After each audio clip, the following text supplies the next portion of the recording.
That was when I was 54. It was October 2016, and it just changed my life. You look at least 25 younger than your age. What's your secret? The less unnatural stuff that you can put in your body, the better, is my view. You're an author, entrepreneur, coach, bodybuilder, and CEO. So how do you integrate all that and still stay energized? We are machines and our batteries wear out and we need to replenish them. So you can't just keep on wearing out your batteries. And it's a myth for people that you've got to starve yourself. Well, that doesn't matter, does it? Because, I didn't even start training till I was 54. So why do you believe that longevity is the most overlooked business asset? When we have children, there's another great reason for us to want to stay strong and be around for a long time. Even today, a lot of women believe that if they start weight training, they're going to have this muscular body. Because I think on social media, they see these women who jacked up, right? Steroids and stuff. Older people, they'll fall over. They don't have the muscle mass to sort of catch themselves. And if they hit a bone, it's going to break. I'd actually go with 32 for your age because blood test is more true representative of what's going on inside rather than a machine. Yeah. At 63, you're fitter than most 30-year-olds I know. What does your daily routine look like? I do prioritize this sort of bodysuit, let's call it, and my mind. It comes across the fact that you're very intentional about your life. By no means am I perfect. I had a martini last night, pre-dinner. I'm very into balance as well. How does this approach integrate mind, body, and business in a way traditional systems don't? So I always sort of linked up business and fitness and mindset together. And I'm glad you busted that myth because you've been awarded, I believe, by Prince Charles.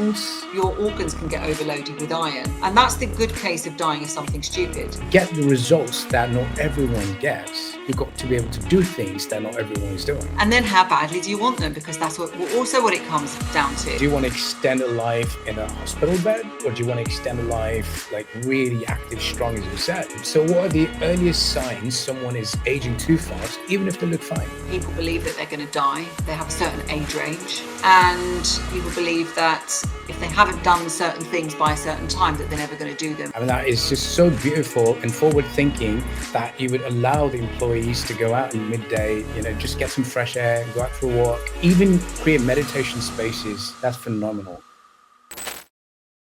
Welcome to Age-Less Limitless, the podcast where science meets soul and midlife becomes a launch pad. I'm your host, Warun Mehta. And in each episode, I sit down with thought leaders, coaches, healers, biohackers, and high performers to unpack the systems, stories, and strategies that help us reverse age, transform a body, elevate energy, and expand human potential. This is where longevity isn't just a goal, it's a movement. Let's dive in. I'm honored to host today's guest. She's a British serial entrepreneur, longevity strategist, and an investor who looks decades younger than her chronological age, is fitter than many 30-year-olds I know, and might I add, looks absolutely stunning. She's the creator of the YBMB method, a proven and holistic body, mind, and business framework that has helped thousands of people enhance their careers and health simultaneously. She firmly believes that longevity is not just a personal quest, it's a business asset. Angela Middleton, welcome to the show. Thank you, Warun, for that lovely invitation. It's great to be here. I'm glad. How are you today? Yeah, good, thank you. Cool. Let's just dive in. So something I've been meaning to ask you for a long time, and I've known about you, known of you, been inspired as well, learned from you as well. You look at least 25 younger than your age. What's your secret? Thank and you. Is it replicable? Well, I think it's not one thing. I mean, and I think interestingly, it's never been my intention to try to look younger than my age. I think it's just because of lifestyle. And I genuinely think the more that I've learned about longevity and the aging process, that there's no need for us to really age rapidly. And that, of course, there's going to be some elements of age, but if we have certain lifestyle, it can be quite slow. And in fact, we can get better with age as well. I've read into it about genetics and, the stats vary. They say anything between sort of 7 and 10% is down to genetics. So I suppose there's an element of that. Having said that, my dad did die of ill health at mid-70s. Whereas my mom, she's still very fit and well, 81, but she goes to the gym the whole time and things like that. So again, I don't think down to lifestyle. So in answer to your question, I think, yeah, it's a number of things relating to lifestyle, and definitely it's replicatable. Yeah. That's great for the audience to know that it's Yeah, replicable. Okay, so at absolutely. 63, you're fitter than most 30-year-olds I know, right? Yeah. What does your daily routine look like? Well, I do prioritize this sort of bodysuit, let's call it, and my mind, and aesthetics and work and stuff come after. I guess some people may say that I'm in the fortunate position to have the time to do that, but and I guess I am now. But let's not forget, for 40 years I was running businesses. I was in corporate for 20 years, and then I was running businesses with many offices and hundreds of staff, which the businesses that I'd started from scratch. I've done, mergers and acquisitions, and had a lot of stress along the way, as well as success. So, and I still was able to start my sort of, I call it my true fitness journey, my true sort of longevity journey, when all of that was going on. So my lifestyle now is a bit different, but I actually do the same things. I just do them in a more leisurely fashion. I tend in the week to have probably about 15 hours where I'm actually looking after my body in one way or another. But only 4 of those are weight training. I think I'm known for weight training. 4 of those are heavy weight training sessions. A couple of those are doing strength and conditioning. So your HIIT training. A couple of hours is down to yoga. So a couple of sessions of yoga. I've recently added on reformer. I love to pop reformer on whenever I can. I think it's great for all those little muscles.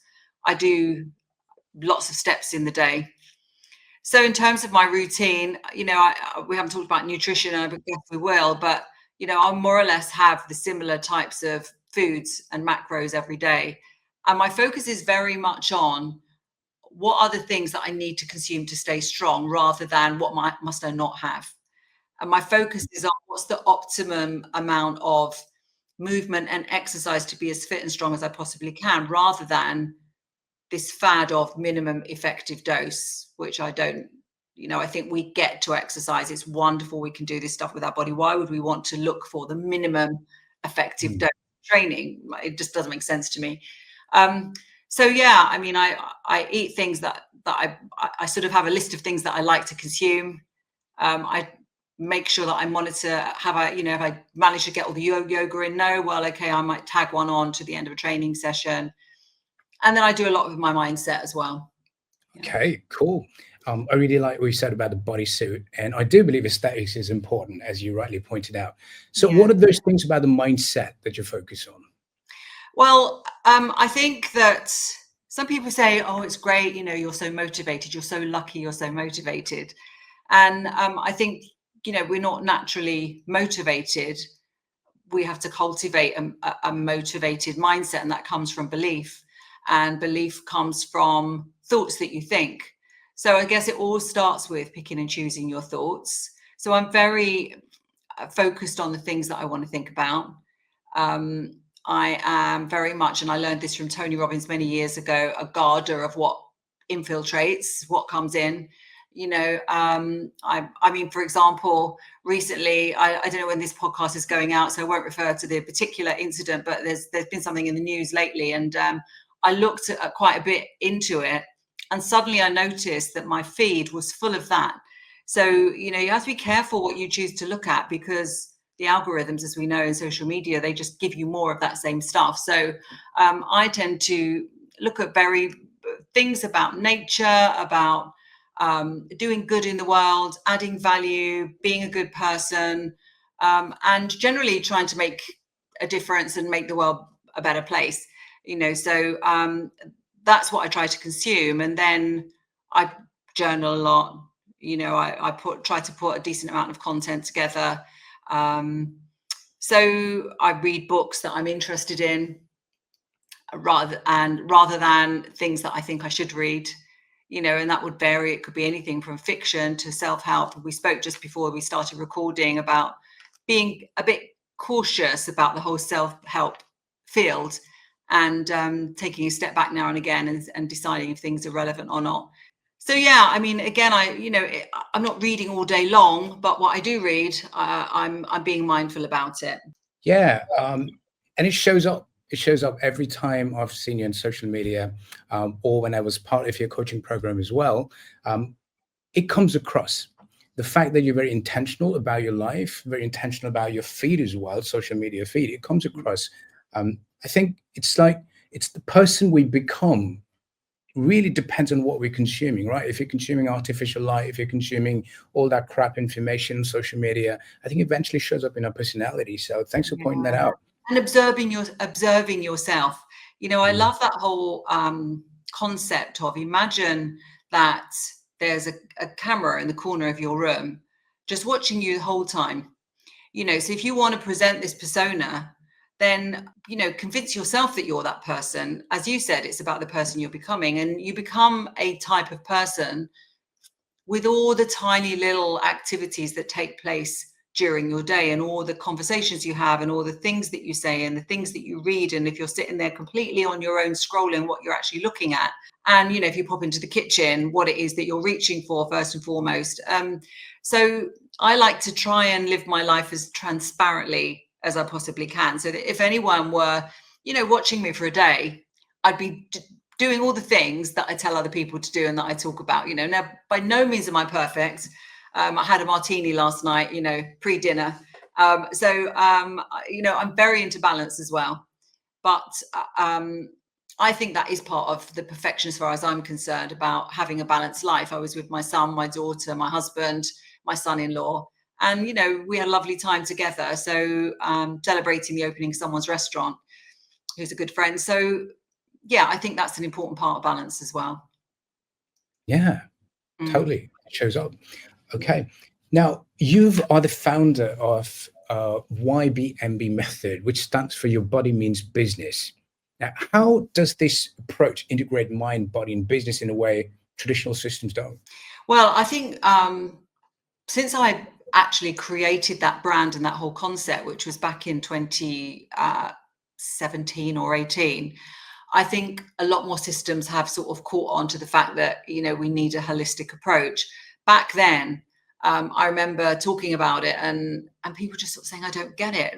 What are you, is it, it's PT, is it? They wanted to put it in a box somehow. Oh, okay, it's business coaching. Oh, why are you talking about mindset? So people didn't understand that the importance of a holistic approach to achieving anything, and particularly in business. I mean, and that stemmed from my true belief, for years and years back. And I've struggled to sort of really think about what my original inspiration was. But, when I had 14 offices, I ordered 14 meditation lamps. And I remember getting them delivered to all the offices, and they were sort of swirly light lamps. And I said to each of the managers, put it in the corner, and that's going to be a meditation corner. And anyone could just go there and switch that lamp on and just look at it and do 15 minutes meditation. And people thought, oh, she's a bit woo-woo and a bit strange. And, I remember sitting around the boardroom and preparing for a big meeting. And when we'd done all of this strategic preparation, then deciding that we should all meditate together and visualize a really positive outcome. And, I would encourage my team to go and do steps. I would gamify activity, and people would say, are you not surprised that, do you not mind that your staff sort of just disappear off for walks in the middle of the day? And I would say no, because it would make them more productive. So I always sort of linked up business and fitness and mindset together. I just knew that it just was obvious to me that if you had, a member of your team, and they are overweight, tired, very, lethargic, and then you notice that they're drinking a blue drink and not really eating anything and feeling stressed out and not moving their body all day. To me, it was pretty obvious why they were lethargic and tired and maybe didn't perform to their best. When I came to put YBMB together, Your Body Means Business, I was thinking of something like, how can I integrate it? In retrospect, I probably would have called it Your Body, Mind and Business. But at the time, I don't know, just came up with Your Body Means Business. And I just realized that if you look after this bodysuit, as I call it, obviously your brain is not disconnected. That is just as integral part of you as a bicep or anything else. Then, this is our vehicle for doing anything. So obviously, like any tool, if we look after it, like any vehicle, if we look after it, then, we're going to have the best tools to do whatever it is we want to do in the world, whether that's business or any other. Now, the way you described you running these companies, to me, you'd be like a dream employer, honestly. I mean, that is just so beautiful and forward thinking that you would allow the employees to go out in midday, just get some fresh air, go out for a walk, even create meditation spaces. That's phenomenal. Yeah, it was. And thank you very much for saying that. I mean, I still had a lot of a challenge with it though, because, I had a lovely group of people. They were all recruited across the years for their ability to do the job in hand. But, I still had to be very evangelical about fitness. And I know that there still was a contingent that thought, oh, she's on about fitness again. And I used to work so hard to try and get people to see, the connection. And some people, they just ran with it and they just loved it. But there was another group that thought, she can't tell us to go and do steps. Who does she think she is talking to us about what we're eating? And why should we meditate? And I had to be at great pains saying, look, no, you don't have to. So those of us who really subscribe to this way of life would think that's wonderful. And clearly I thought that. There were still a lot of people that just didn't get it. They really didn't. And, and I extended it to, so we, one of the businesses was training young people and preparing them before they went into their first job. And they would come from school and they, generally speaking, didn't have a professional network around them. They, generally speaking, weren't overly educated. So I would go and do a talk, every new cohort that we would bring in, I would go and do a talk, and I would touch on, you can do anything with your life. And I would obviously talk about the world of work, but then I would talk about the world of fitness. And it was absolutely amazing how many of them, they just didn't move. They couldn't get out of bed in the morning. They didn't know what an avocado was. Honestly, the lack of knowledge about nutrition and training. And I had such joyful moments of sort of showing them a Tony Robbins video, for example, or, and you see the light go on, and we inspired so many young people like that. It was just wonderful. And I've advocated a lot for this sort of stuff to be taught in schools. And, wrote some books and things and had a little bit of success, but it was a big challenge to get everybody to subscribe to this, to open their mind really to this way of thinking. It's just because of lack of information. Yeah, I'm thinking about, there was a brief period when Boris Johnson went on a health kick as well, and he had made it a national mission. So yes. I'm wondering who didn't reach out to you for that? Well, it was funny, because he was running in his shorts and shoes, wasn't he? Do you remember? I always remember that. It was the beginning of lockdown, wasn't it?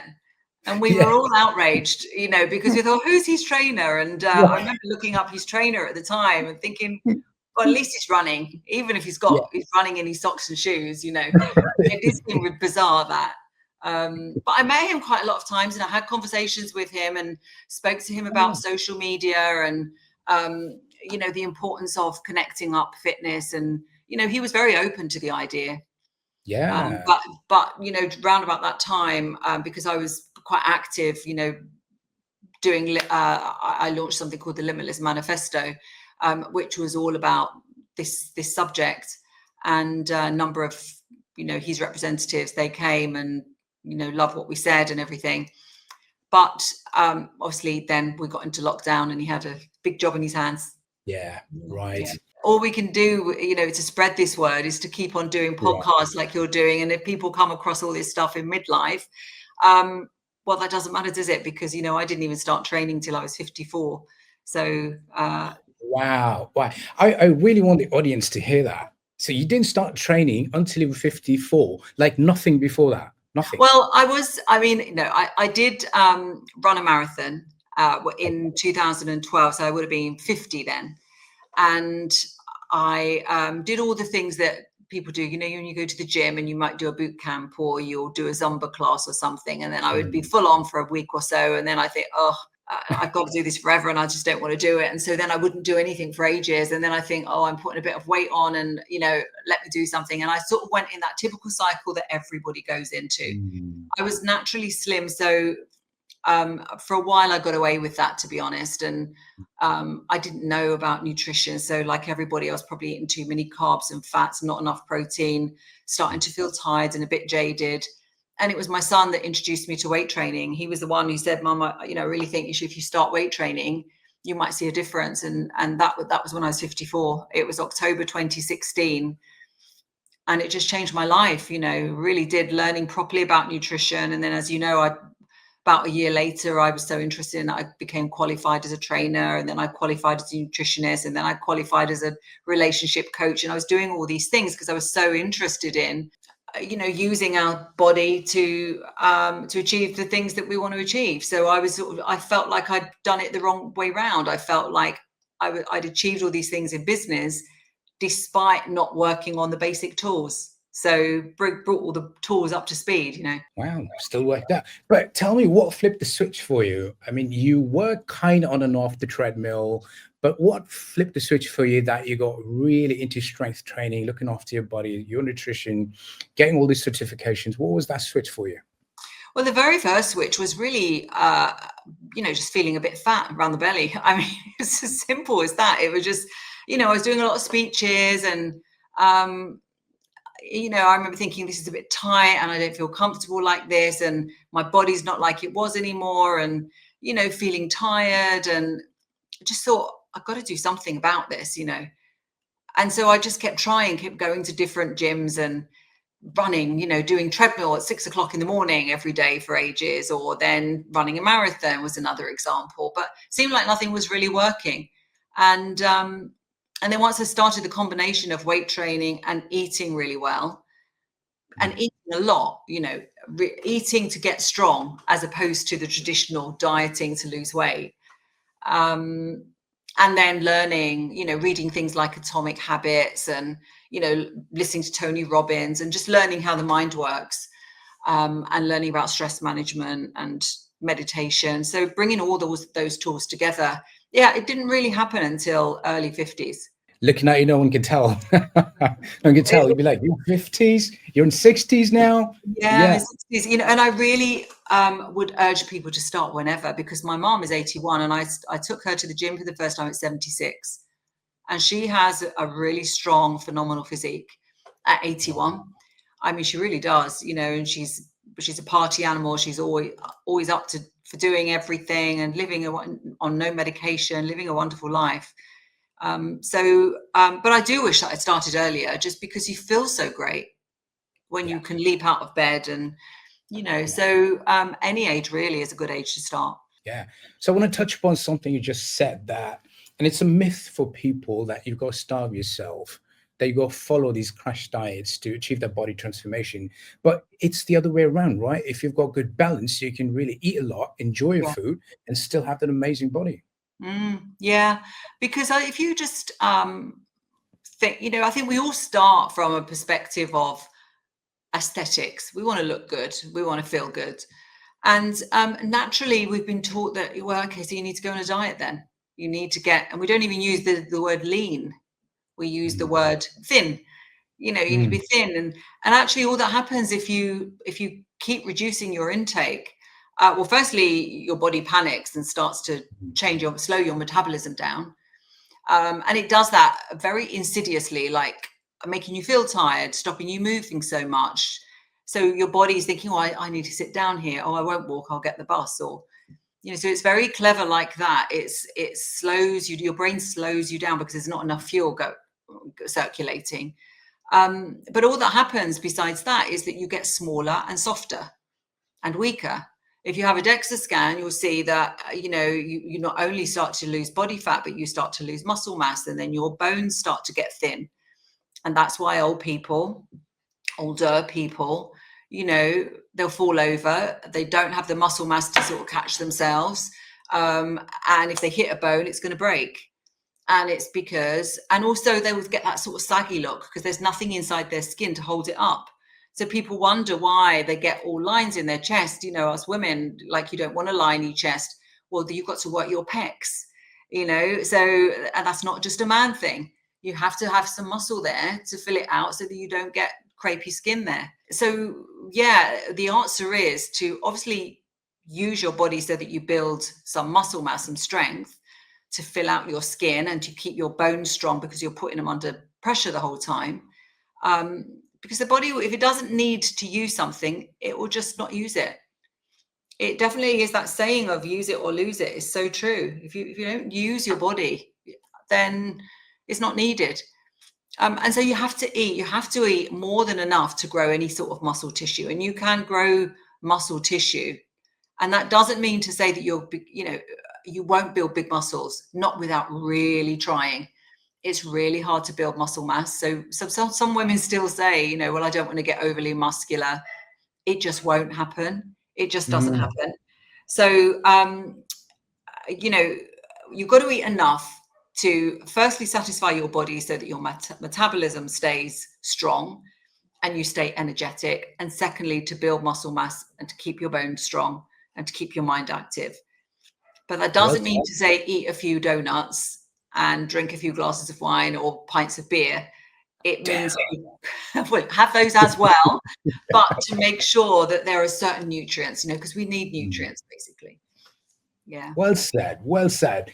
And I'm glad you busted that myth, because even today, a lot of women believe that if they start weight training, they're going to have this muscular body. Because I think on social media, they see these women who jacked up, right? Steroids and stuff. And so, I mean, it's not going to happen, right? I mean, in your case, you've been strength training now for what, 8 years? 8 years, 8 or 9 yeah. years, right? Yeah. But so you've got good definition, but it's not that you've got like super muscular load going on. No. I mean, I've got a very feminine shape. I've still, I've got like a fat percentage of, probably about 26%, something like that. And my very leanest, it was about 15%. To get to 15% body fat, then you'll show every muscle that you have. Because don't forget, we all have a six pack. It's just that most of us, we can't see it. So you have to get super lean to be able to show that. And, to get down to 16% body fat, you really have got to be super disciplined. And, then you have nothing spare if you're ill or if you're cold, or so, to live a balanced life, walking around at, around about 25% body fat is great for a female, because you've still got the nice shape. You can wear a bikini, you've got some definition. But yeah, you don't have that real sort of bodybuilder look. I have to say, to get that look, you have to work so hard. Not only, the people that I know in the bodybuilding world who are super, super jacked, as we call it, they're not doing it naturally. They're taking some type of steroid, That doesn't mean to say they're not working hard, because still, the steroid enables them to lift ridiculously heavy. But, that's a different world. That is if you're becoming a competitive bodybuilder. I'm very much about looking good, yes, but being strong, being natural. I take no supplements. I want to get it all from natural food. I want to control my mind to think about the things that I want to think about through meditation and focus. And I think, you asked about the secrets to longevity. I really think if you can be as independent of any supplements, including HRT and hormonal assistance, the better. The less unnatural stuff that you can put in your body, the better, is my view. Wow, I've got so many questions around that. Yeah. So one of the things you said is not losing muscle mass as you age. I believe that's called sarcopenia, correct? Yeah. Right. And it's so important that one of the reasons for early death is falls in senior citizens, isn't it? Yeah. Or long-term hospitalization, for that matter, because they don't have the strength if they fall to prevent the injury. Yeah, right. Exactly. And, they can't sort of catch themselves if they trip. So when I first moved in here, there was a little step in the downstairs loo. And I always remember I stepped backwards and I crashed back. Wow. And I crashed back on my bum, I hit my back, I hit my head, and it was a really, really like bad hard fall. But all that happened was that I had a massive bruise on my bum, but nothing else, because, I just had the muscle mass to protect me. Right. So important, That's why you train for life.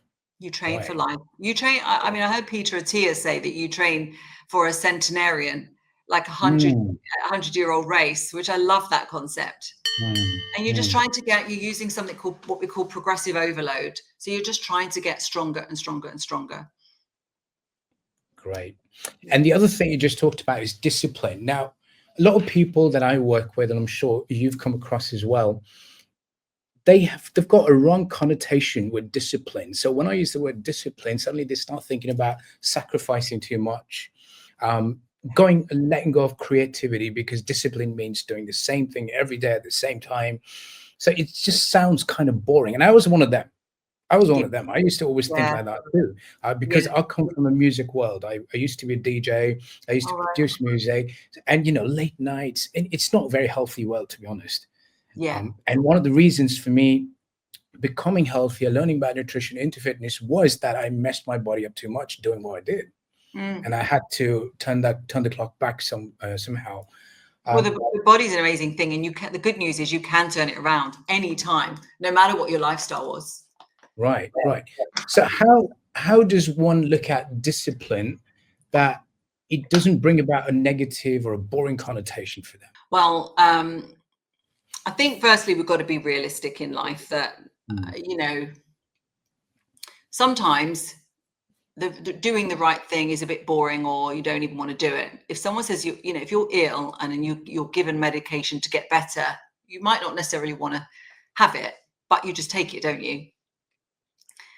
So that's one thing. If someone says to me, I don't like greens, or I don't like vegetables, or I hate getting up in the morning, or whatever it is, I do explain that concept of sometimes, as part of life, you've got to take the rough with the smooth. Sometimes, we might love our job, but there's a particular colleague that we don't enjoy engaging with, or there's a meeting we don't want to go to, or, we don't want to do a presentation or something. So there is a bit of motivation there. If you want a great fit body, strong body, and you want to be able to live, an active life well into the future, then you have to look after your body, and that's not going to be easy. If it was that easy, everybody would it would be a God-given right to have a super fit body. So have to sort of accept that sometimes there are things that we don't want to do. So this morning, I did a really hard workout, and then I went straight into the reformer class because I missed it yesterday.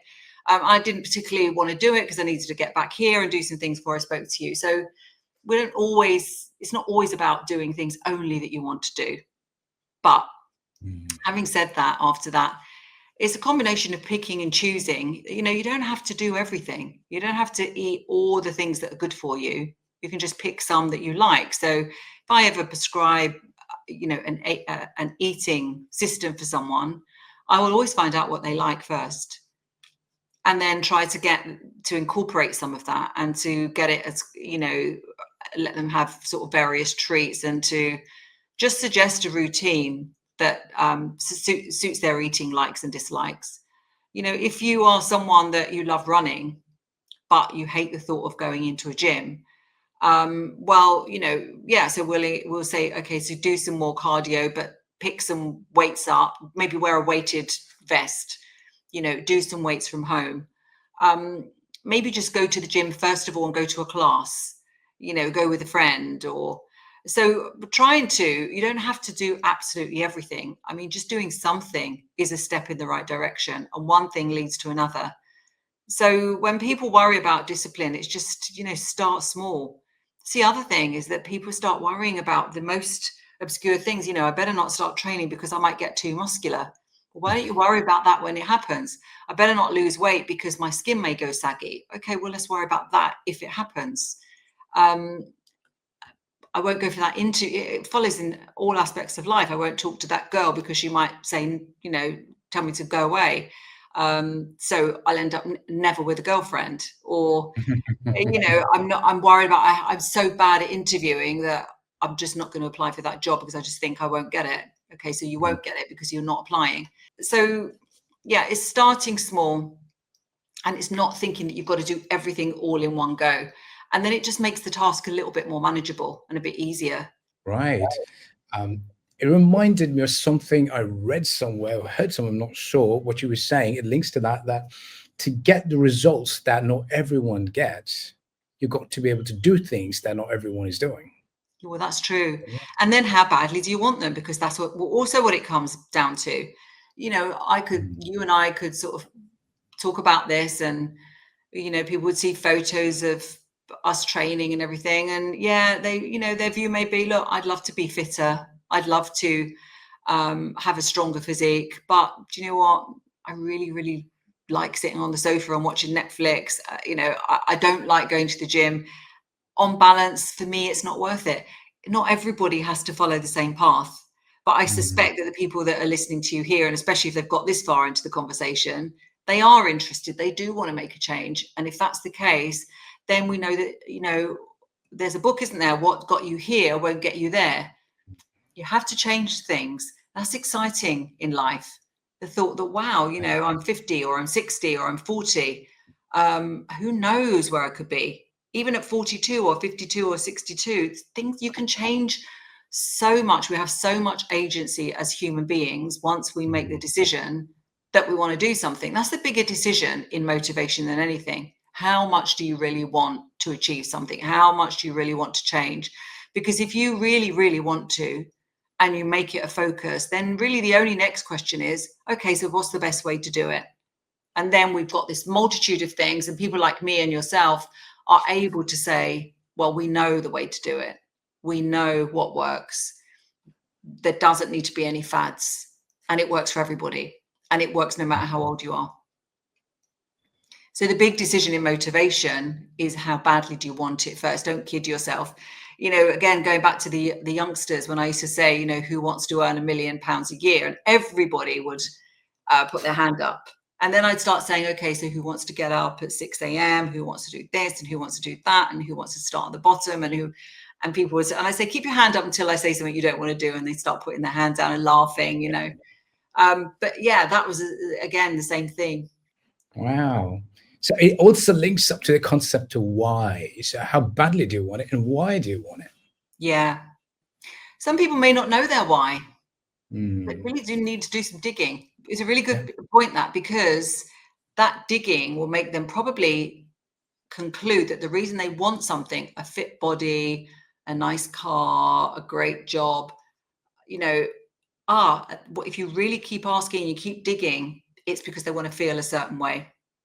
You know, and then that's great, because then you can start working on feeling a certain way really quick. You know, you don't need to have the thing in order to feel like it. There's another thing that really helps you with motivation. So good. Yeah. Of all the people you worked with, and you work with loads of them, could you share one transformation story that left you speechless? I mean, I'm rarely speechless, to be honest with you, you know, because I talk to so many people all the time, but I'm very often just so impressed and overawed by what people have achieved. And I just love to see it as well, because I sort of know that most people can achieve whatever. I can see the potential in people, and I just love to see it when they see it too. You know, there's been many notable successes. One recent lady I work with, phenomenal. She has a really, really tough job. She has got 3 little children. When I met her, she just was on maternity leave. So a little one, not much older than your little one that you beautifully introduced me to just now. And also 2 other toddler children. So she had 3 under 4 or 5, I think. She was living in London. She had this big job. She really wanted to change her physique. She used to be fit and strong, and now she felt that she wasn't, you know, at her best, and she was overweight, and she was worried, you know, lacking motivation and everything. And, you know, she's turned all of those things around. Against all odds, she's ended up with this phenomenal promotion. She now lives in another part of the world. She's got, you know, this, as I say, this phenomenal promotion in charge of a much bigger department. Her children are thriving in this new environment. She looks at the sea, you know, whereas she was in London, sort of looking like I'm at the moment at the, you know, the dark skies. She's super fit. She does high rocks. You know, she came over to London, and I took her for a cold plunge and sauna session, and she just looks great. You know, so everything, body, mind, business, she's spiritual. You know, she's fitted right into this new environment. And, you know, it was hard. I worked with her for over a year, and she just kept at it, and she kept at it. And, you know, she was offered a job, and then something went wrong, and then they withdrew the offer, and then there was another job. And, you know, it really was, but she just kept going and kept going. And, you know, through sort of lots of misgivings and thinking it's just not going to work. And then a younger child was ill. I mean, that was just such a good example. But there's many like that, to be honest. But she was a recent example. Cool. Kept going. Just kept going. And I think why I use her as an example is that there were so many hurdles to overcome. It wasn't just her body. It wasn't just her business. It wasn't just her mindset. I mean, it was all of it. And she did have some genuine hurdles. And, you know, her background as well. She'd come from, you know, she'd worked her way up from really a very sort of disadvantaged background. And I just loved to see how she sort of, you know, we would have a talk and she would listen, and then she would just pull it out the bag. You know, the next time I spoke to her, she'd move forward and, oh my goodness, this has happened. And it was never a coincidence. It was because she just had that true grit and determination. And she did the things. And it was a bit boring sometimes. She would get up and go and work out in her garage in the freezing cold. And she sent me a photo, and she's got a, you know, big woolly hat and a scarf, and because it was freezing, and she was doing that before she got the kids ready and before she went to work. You know, she found it within her somehow. That wasn't an easy one. It wasn't easy. But she had you as a coach. And, you know, I played my part, but obviously she'd had to do it. You know, she had to keep on showing up for herself. And I mean, that's another point is, you know, look, no one else is going to do these things for us. We've only got ourselves to rely on. And no one really will love us, you know, more than we really can love ourselves and look after ourselves. And you know, the other motive, sometimes your why could be for other people. Like I say, you know, with your beautiful son, there's a great why. Sometimes, you know, when we have children, there's another great reason for us to want to stay strong and be around for a long time. Absolutely. I completely agree with that. Now, let's switch to business a little bit. And you've been a serial entrepreneur, ran successful businesses. You've been awarded, I believe, by Prince Charles. Yeah. Correct. Right. Yeah. There you go. So yeah, congratulations on that. I believe that was when? That was at the end of 2019. Okay. So why do you believe that longevity is the most overlooked business asset? Well, I've come to believe that more and more, and obviously looking at the stats of, you know, how businesses really struggle with maintaining their workforce and achieving their business goals. And I've come to realize that so much emphasis is put on new young entrants into the business. And indeed, one of my businesses was all about that, you know, introducing young people to their first career, and obviously thereby helping businesses to get new young blood into and trainees into their business as well. But, you know, there's just one part of the picture. And what the government weren't really looking at that point was, hang on, you know, they've got all this latent capability in society, which they're not really capitalizing on. You know, you've got a lot, and I was, through my coaching, I'm sure you do as well, coming across midlifers who would, when I say midlifers, I mean, sometimes it's bizarre how people see themselves in midlife. They're only mid-30s, and they're already saying things like, oh, I should have, or I could have, oh, I wish I had. You know, what I would have done if I'd had my time again is I would have done blah, blah, blah, you know. And so I spent a lot of time saying to people, yeah, but you can do that. You can retrain. But of course, once you've got a mortgage and children, you know, it is harder to change career. And so I was advocating for the government to put funding and attention into that area to help provide careers advice for individuals that wanted to change tack. And that would be good, not just for those individuals, but as I say, for business who there's only so much they can do with young people, and then their midlifers are retiring, and then they don't have these wise heads, you know. But of course, they're not recruiting older people because they think that they're up for retirement. They're getting old. They're not as fit.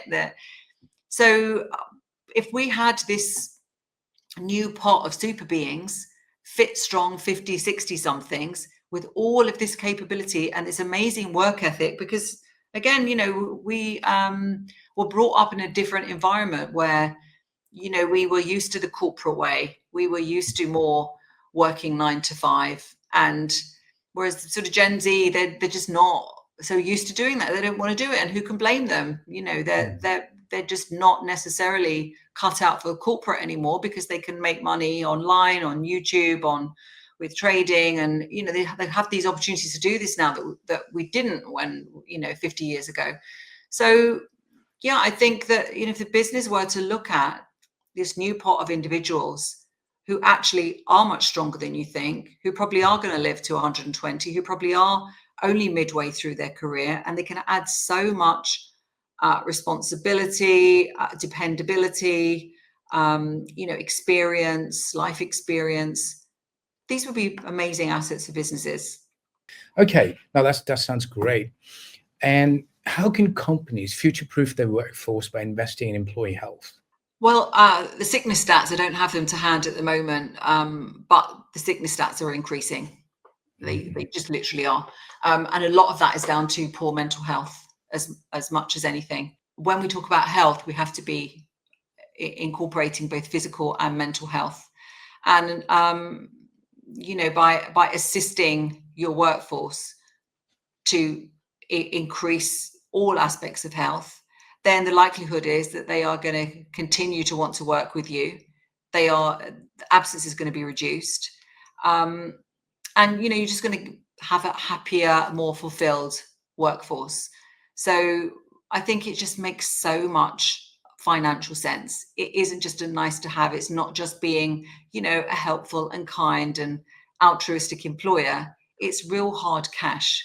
Look after your people, then they will be there more, and they will be more productive, and they will want to be there, and you'll achieve your business. You're more likely to achieve your business goals. I mean, it's just as simple as that, really.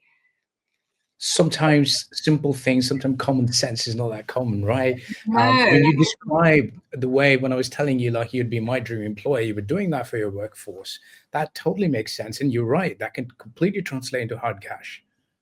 Yeah. Totally.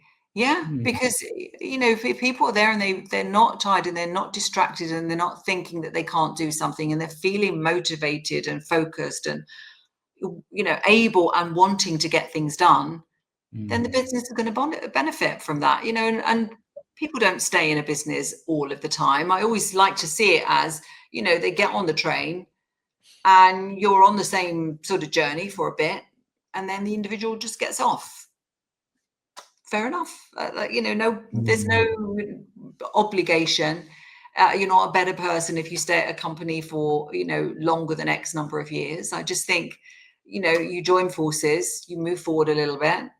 The business is somewhat changed as a result of the input, and then you jump off. Maybe you jump on again later, or sometimes maybe you're pushed off and you don't want to get off, but you know, that's because it just wasn't the right journey for you. So I've become a lot more philosophical about that, but that's how I like to see it, is that the individuals, they just join the bus and then part ways. But were you always like that? Were you always that wise? Because I remember when I started my entrepreneurial journey, and it would be hard to bring in someone who'd be part of their culture and to train them and to walk many miles with them, and then for them to step off the train. And it'd be so hard to, like, again, fill that position in. So, I mean, the way you say it, I know it comes from that wisdom, the lived experience. But were you always like that, or did you struggle through that? No, well, no. I mean, I just think the more experiences you have, the more philosophical you become, and the less you become upset by any things that happen. So yeah, I've definitely had my fair share of, you know, recruiting what I thought were amazing people. They have sat the other side of the desk. They have passed tests. They have convinced me that this is the best job in the world for them, that they really wanted. They will bend over backwards. They will do such an amazing job. In this instance and that instance, this is what they would do. And then it doesn't work out. Or, you know, you offer the job and they don't start because they accept another offer. I mean, these things happen. Or you have a great individual who works for you. He's really, really productive in the business. You pay them more money, you give them bonuses, but still they accept another position, or they leave and they move abroad, or start a business, and they copy your business.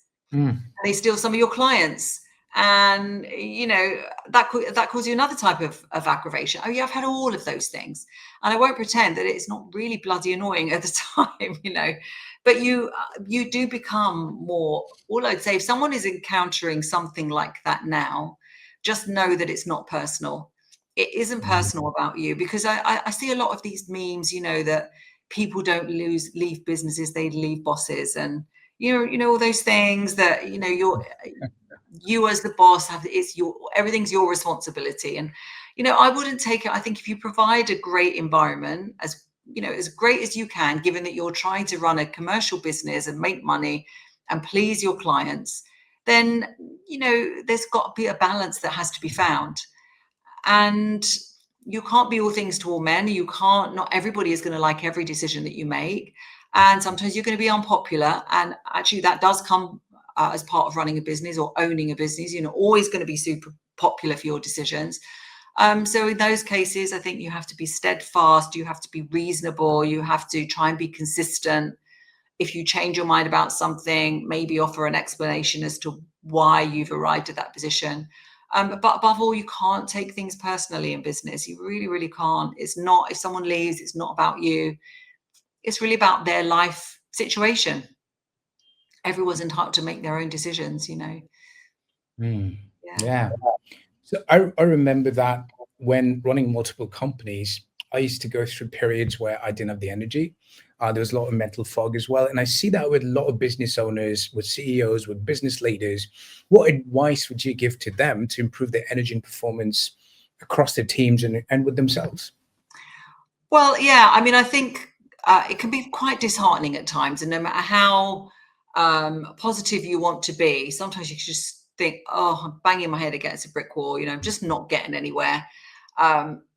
Is this really for me? What else shall I do something different? Am I just not cut out for this? Am I not good enough?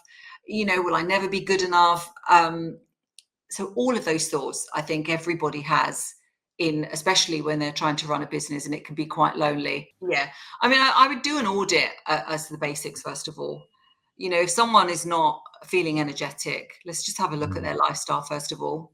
What's their sleep like? Are they drinking plenty of water?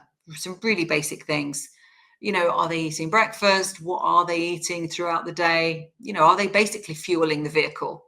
The car with no fuel won't run, will it? So I look at those things. If they're really genuinely ticking all those boxes, yes, I'm exercising, yes, I'm eating healthily, yes, I'm going to bed and sleeping for 8 hours, yes, I'm drinking water, then I'd start looking at the mindset. What thoughts are happening? How are they controlling their mind? How much time are they spending online? Where is their focus going? They may have a whole multitude of issues to contend with, but when they walk away from those issues and go on to the next thing, are they still thinking about those old issues? The best way I can describe that, and I heard someone else talking about it, I can't remember who it was now, but they said, if you think of like a zebra running away from a lion and he nearly gets eaten, but he just sort of manages to escape, and then he's sort of in the calm again. He doesn't sit there thinking, oh my God, I can't believe it, I nearly got eaten, and tell all his friendly zebras what happened and keep on building it up and reliving it. And no, he's forgotten about it. He's eating the grass now and it's all gone. And so consequently, his stress levels, yes, they went up, but they came back down again. As human beings, we have got that ability to analyze and, keep replaying these things that happened, or these thoughts that we had, or these situations. And what happens is that keeps our stress levels up the whole time. So unlike the zebra, we don't just forget about it and move on. We're just constantly switched on, and we've got this high stress level. So that will really impact us, because not only is it how we feel, but I don't know how much of this you've studied, Warun, but when you have thoughts, stressful thoughts, that fires off chemicals in your body, which then will create certain hormones like your cortisol, and that puts the body in a stressful situation. And when we're in that situation, doesn't matter how much great food we're eating, we're not using it. We're not able to metabolize it properly, because the body is just ready to run. It's not there to sleep and relax and build muscle and strengthen bones. So the nutrition is really going to waste. So I would then start looking at their mindset. And then That's where lamps come in, where you can sit down and meditate and, get yourself in, what is it, a parasympathetic nervous state. That's exactly it. That was it. The time, if they felt that they were under pressure, I didn't explain it all in this way, but I knew that if they would go out for a walk, or if they would simply breathe in front of a meditation lamp. That's why people go outside and smoke and take a deep breath. So much of it is about just taking a deep breath. Wow. So that, so to go off and do these things, I knew that it would just calm down their nervous system, and then they could refocus on something else. Right. So extending on the zebra story, I really like that story, by the way. I think it was Joe Dispenza spoke about it. So this is how I think what happens here is that how we take on that stress and make it chronic, whereas animals don't make it chronic. They go through far more stressful situations. They're about to be eaten, they're going to die. But I think what they do is discharge their stress. You know how animals like shake, like you got a dog at home, right? Yeah. Right? And they just shake it off, right? Yeah. I'm not talking about Taylor Swift shaking it off, but like literally they shake it off. Exactly. I think that's really discharging the stress, isn't it? Completely. And for us, I think that's movement. Yeah, I agree. Going for a walk, going for a run, doing some weight training. You just feel so much better when you've done a workout or any form of physical movement. You just feel better, whether it's just a simple walk out in the air. And I do agree with you. It's something like that. Yeah. Okay, so I want to talk, we've talked a bit about the mind and health connection, but I still want to elaborate on that. Now, you're a master NLP and manifestation practitioner, which is another feather in your cap. Yeah. And yes, how do mindset and biology intersect, according to you? Well, I think we touched on it earlier, is that thoughts become things, but there are some things that happen in between that. And when you have a thought, you will spark off a chemical reaction. So if you think a scary thought, and it may not be scary that the lion's going to come and eat me, it may be that, my God, that email, he doesn't look very happy with me. Like, same type of thing. You have a scary thought because your brain says, well, if he's not happy with me, I could get the sack. Or he may not say good things. I may not get my promotion. Oh, I wanted to go on holiday next week. I may not be allowed to. This is how quickly the brain runs along. And what's really happening there is that we're inventing these thoughts and we're creating these chemical reactions. And the chemical reactions in our body create the thoughts. So we get in this really awful cycle. And it can be a really good cycle or a negative. But if we are thinking a fearful thought or a negative thought, the chemical buildup in our body will perpetuate that type of thought. So even now, if we have not got new information to cement that thought, the chemical reaction in our body will sort of say, excuse me, brain, remember we're being stressed at the moment. I think you need to think of more stressful thoughts. And so we would go from, oh, that email, it doesn't sound very happy, to, I actually don't like him anyway. He's always horrible to me. I'm sure he never liked me anyway. It's not fair. He's nice to her. And do you know what I mean? So the chemicals are then instructing the brain to think more thoughts. The brain thinks more thoughts, more chemicals. So we whip ourselves up into a situation where, with just rampage of cortisol.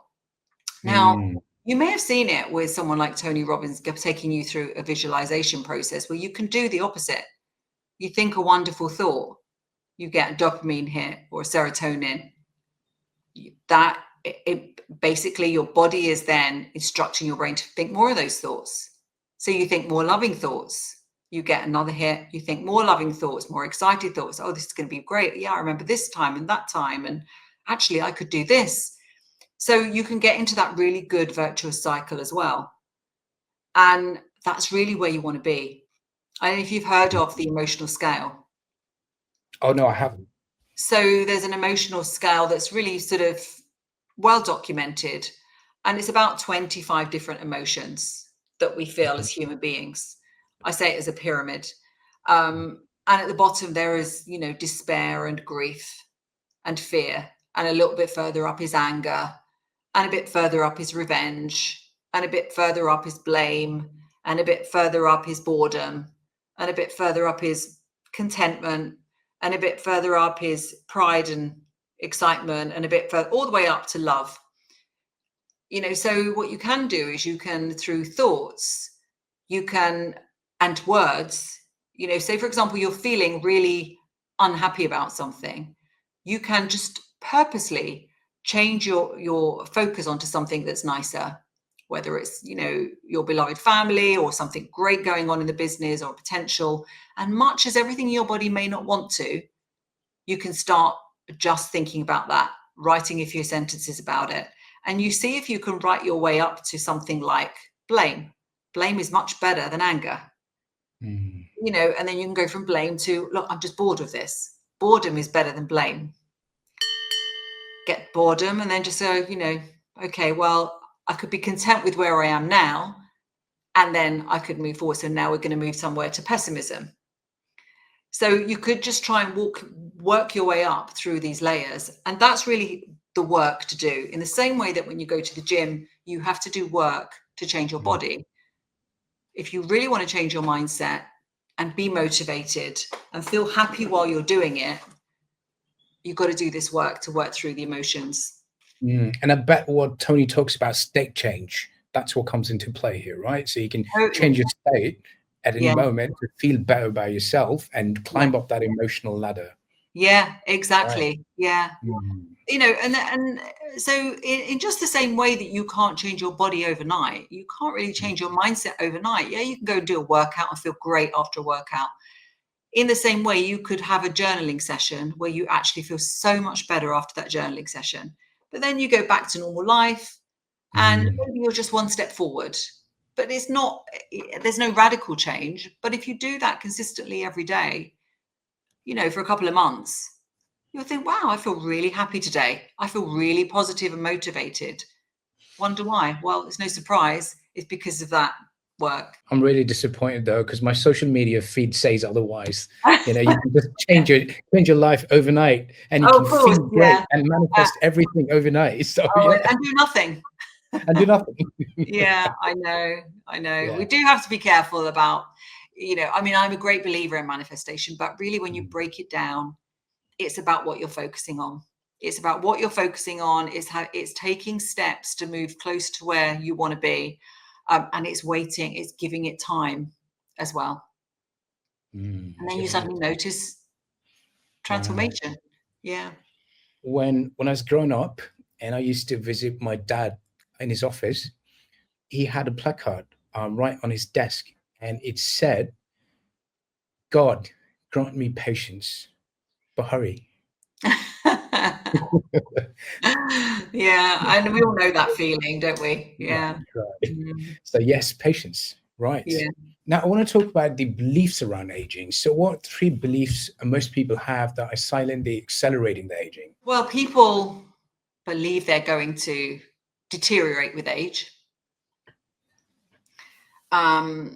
People believe that they're going to die within, they have a certain age range. And people believe that they, if they haven't done certain things by a certain time, that they're never going to do them, and their best days are behind them. And all of those things will hold them back. So I see lots of people sort of, midlife and older, retired people especially, not so much now, I think, but I'm still very attuned to it, that I hear people say, yeah, well, those young people, what they do is this, that, and the other now. And, what I should have done is this, that, and the other. So, and, if you say to someone, how long do you think you're going to live to? Even if I said it to my mum, she would say, oh God, I don't think I've got very long to live. And I say, well, yeah, but you could live to 120.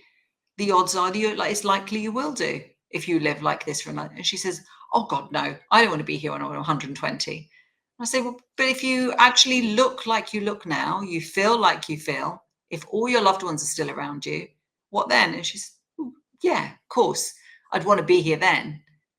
But it's that belief, it's that leap of faith that actually, but then I say to her, well, look at where you are now compared to where you were at 70. You've aged backwards. And bearing in mind you've aged backwards, why would that stop? So a lot of it is about belief. Mm. And I Belief, right.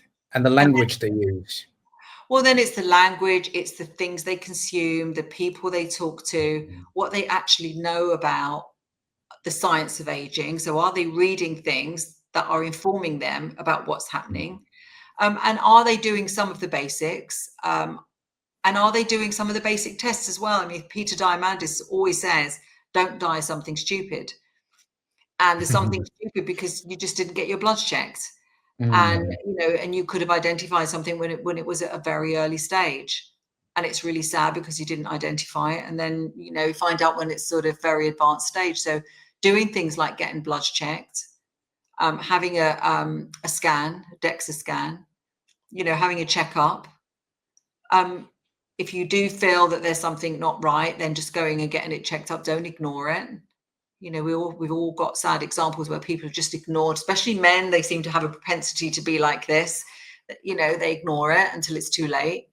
So don't die something stupid, because what's going to happen in the next, jury's out, but sort of 5-ish years, is that science will advance to such an extent. I'm sure you're aware of this. It's longevity escape velocity, where in a year they're going to learn stuff that keeps us alive for longer than a year. So we've only got to live really between 5 and 10 years from now, and basically the medical field will be able to keep us alive. Now the question remains, okay, so how do we want to be? If we're going to be kept alive, surely we want to be active, strong, and independent. We don't want to be kept alive but unable to make choices in our life. Having said that, I I think people should be well informed that yes, medical fields can extend a life, but the basics aren't going anywhere, right? No. We still have to follow the fundamentals. And yes, I mean, do you want to extend a life in a hospital bed, or do you want to extend a life like really active, strong, as you said? And when you put something under in order to get stronger, in order to grow, there is pain involved. Won't pretend. In order for something like a muscle to grow, then it's got to be sort of slightly damaged in order for it to repair and get bigger. And to damage it, you have to really put it under pressure. And so that bicep curl you have to do really hurts after doing 3 sets of 10 heavy bicep curls. So, and this applies to everything in life. There might be a little bit of pain to get stronger. It's going back to motivation. It's not always going to be pleasant to have chicken and vegetables. It's boring sometimes. It's boring sometimes to go and do a workout. You just don't fancy it. It's boring to go to bed sometimes at 10 o'clock. You don't really want to, but sometimes if you ultimately want this stronger, longer life, then I think there has to be balance, because I mean, one may say, what's the point of living a long time if I can't eat the things that I want to eat, if I have to go to the gym and I don't like it, if I have to go to bed early, what's the, and I have to work hard, what's the point? So that's where balance comes in. And boring can be your friend. Boring is safe. And as humans, we want safe and security. We want it a lot. Like it's a key human need. Certainty, as Tony says, right? One of the 6 fundamental needs, certainty. Yes. Right. Yeah. But then we want this uncertainty, and that's where the balance comes in. But here's the thing, though, when people say that, it's what's the point of living that long because it's so hard? You got to do this, you got to do that. But they're certainly working very hard in some area of their life as well, right? Anyway, they are. And at some stage, like I'll give an example. So I'm sitting in India, and I would say, he passed away. There's this person, he passed away at 63, 62, 63. His name's Rakesh Junjunwala. He had a net worth of $6 to $7 billion. He made through stock market, and he's got his own airlines as well. But he never focused on his health. The last few years of his life, he was in a wheelchair. It took 2 people to help him stand up, take him different places.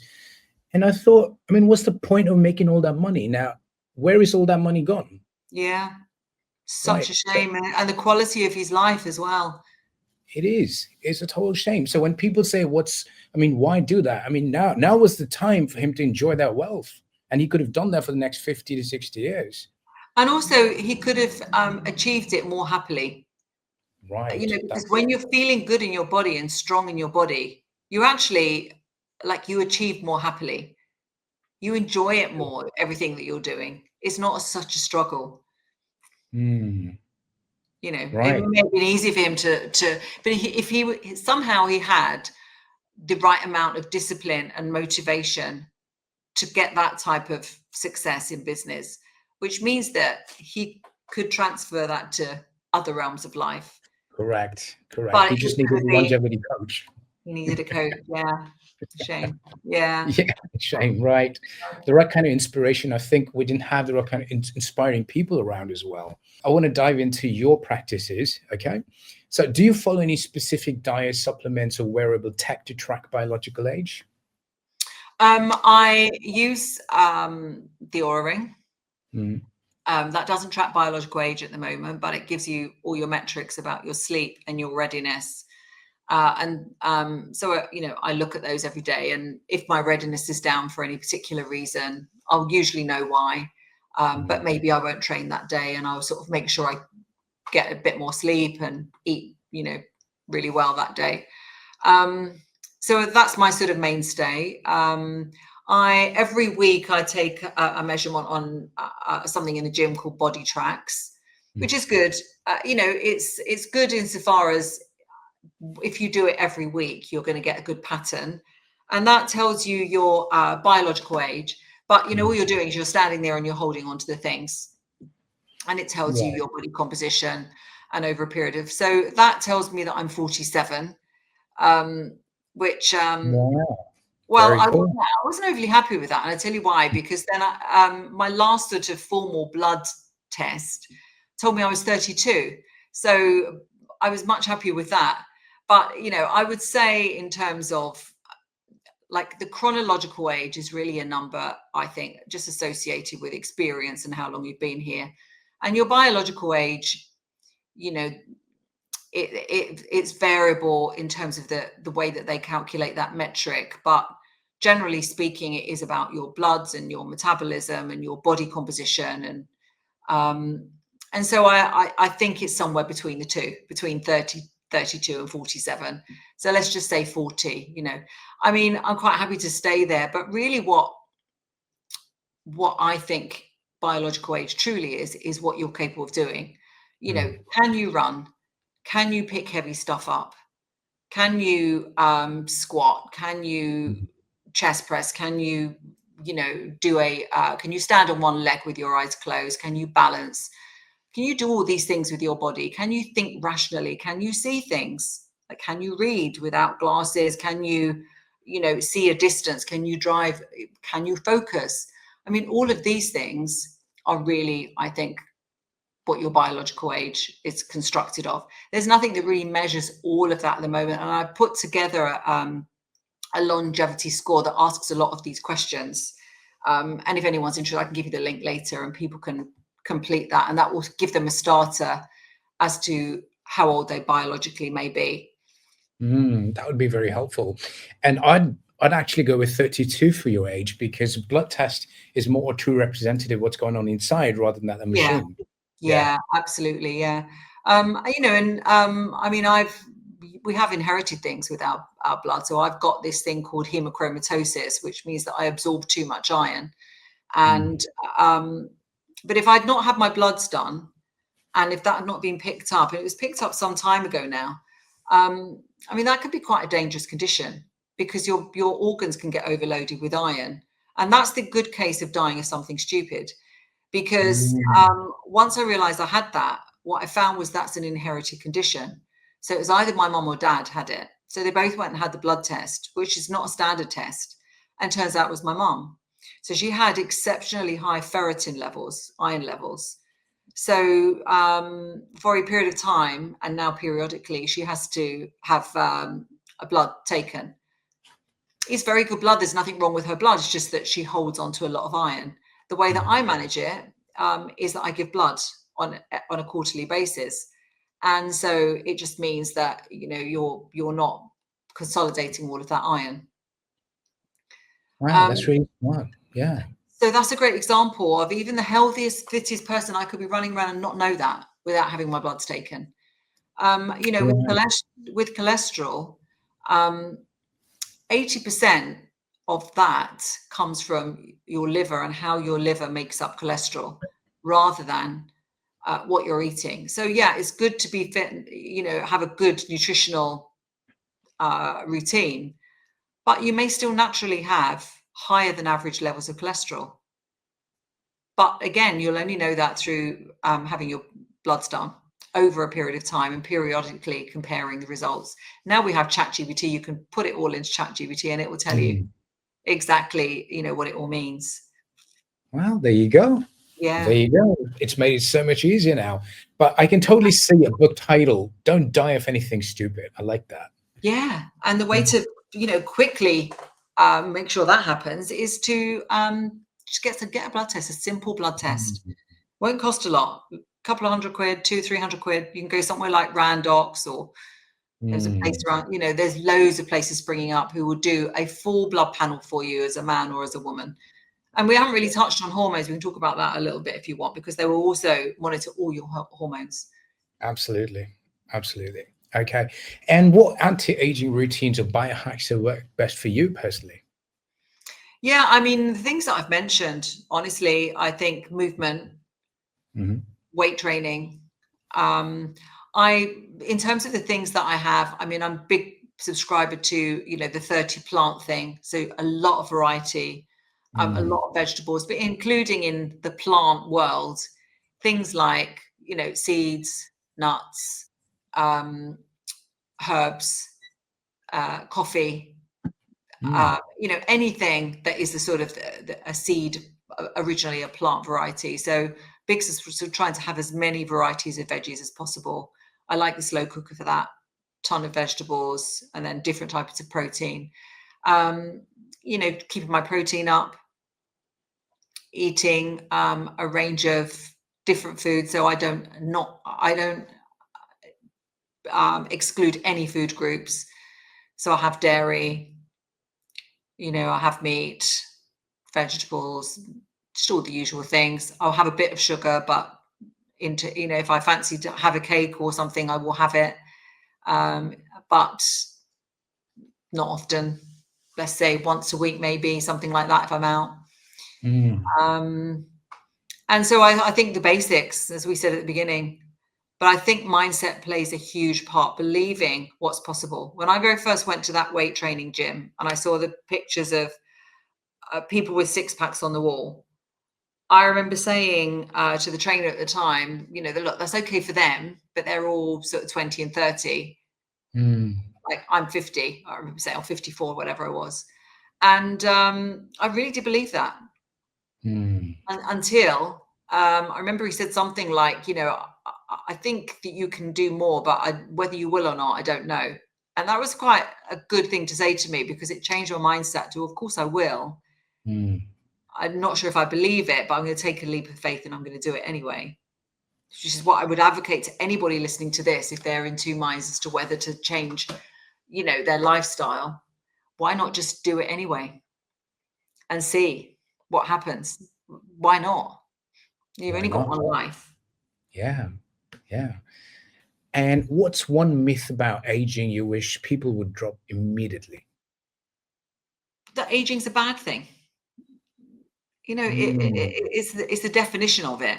But actually, aging itself is not a bad thing, Mm. because you have more experience.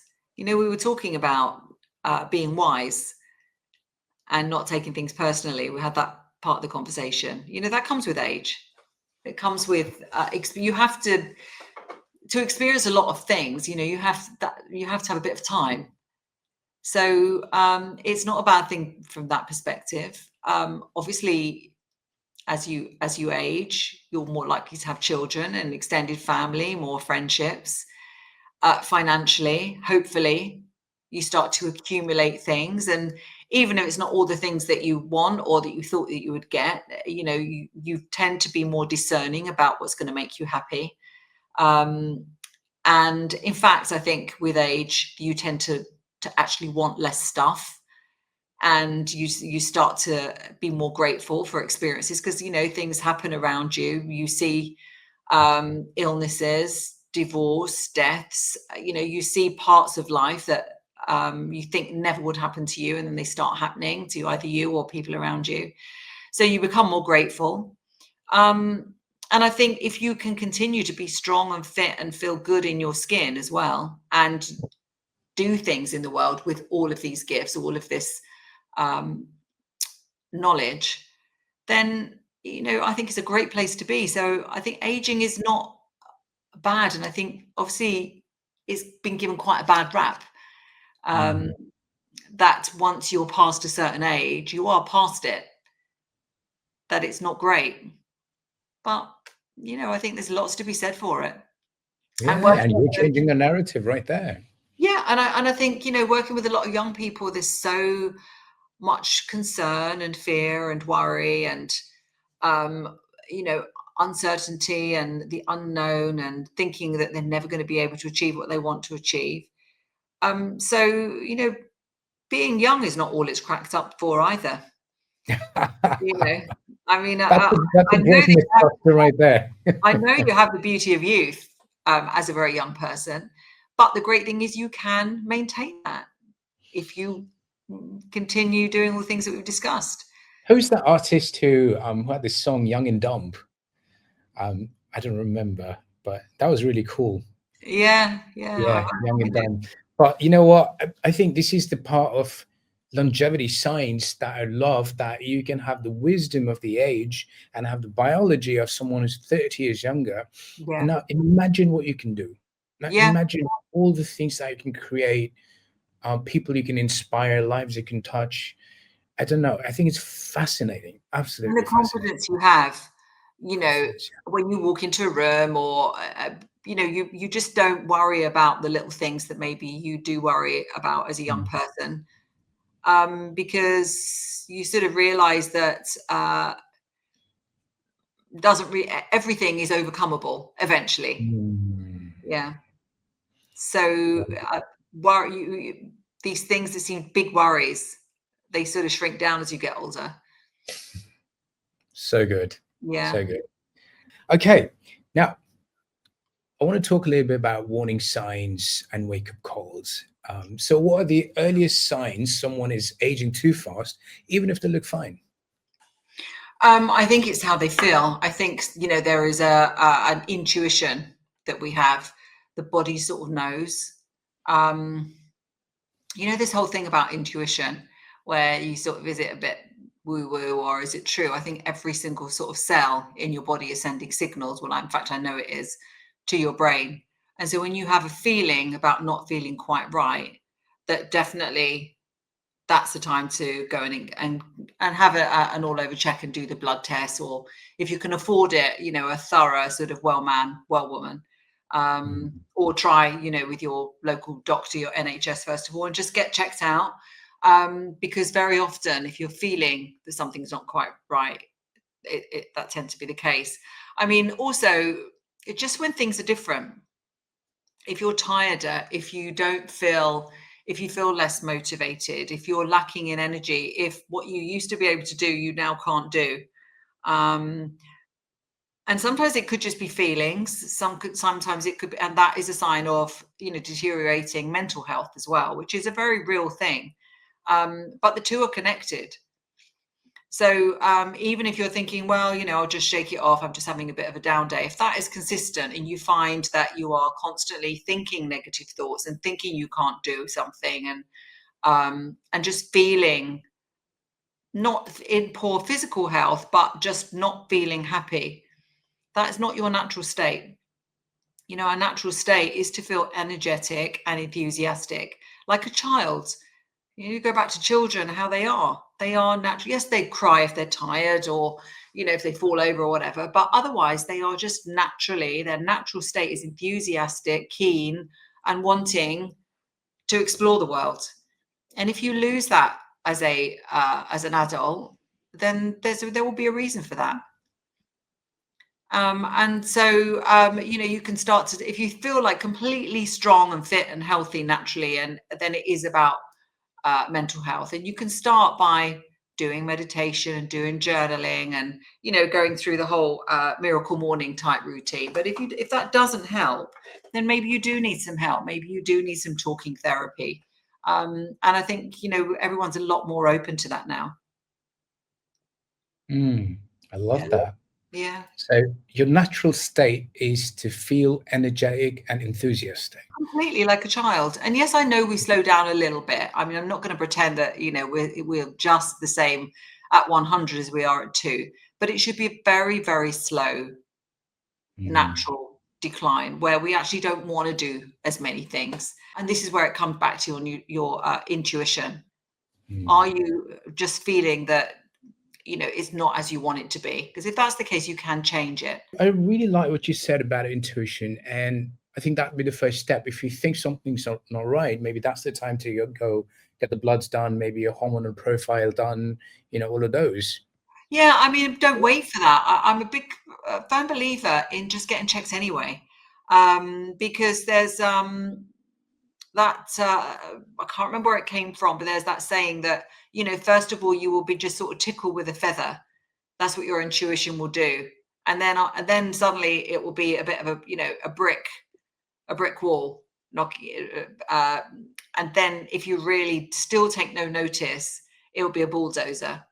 And that's really where it could be a little ache and pain versus, an illness diagnosis of some sort that you can manage versus some really severe, we're talking cancer, like a life-threatening illness, or, something in your personal life just going really awry.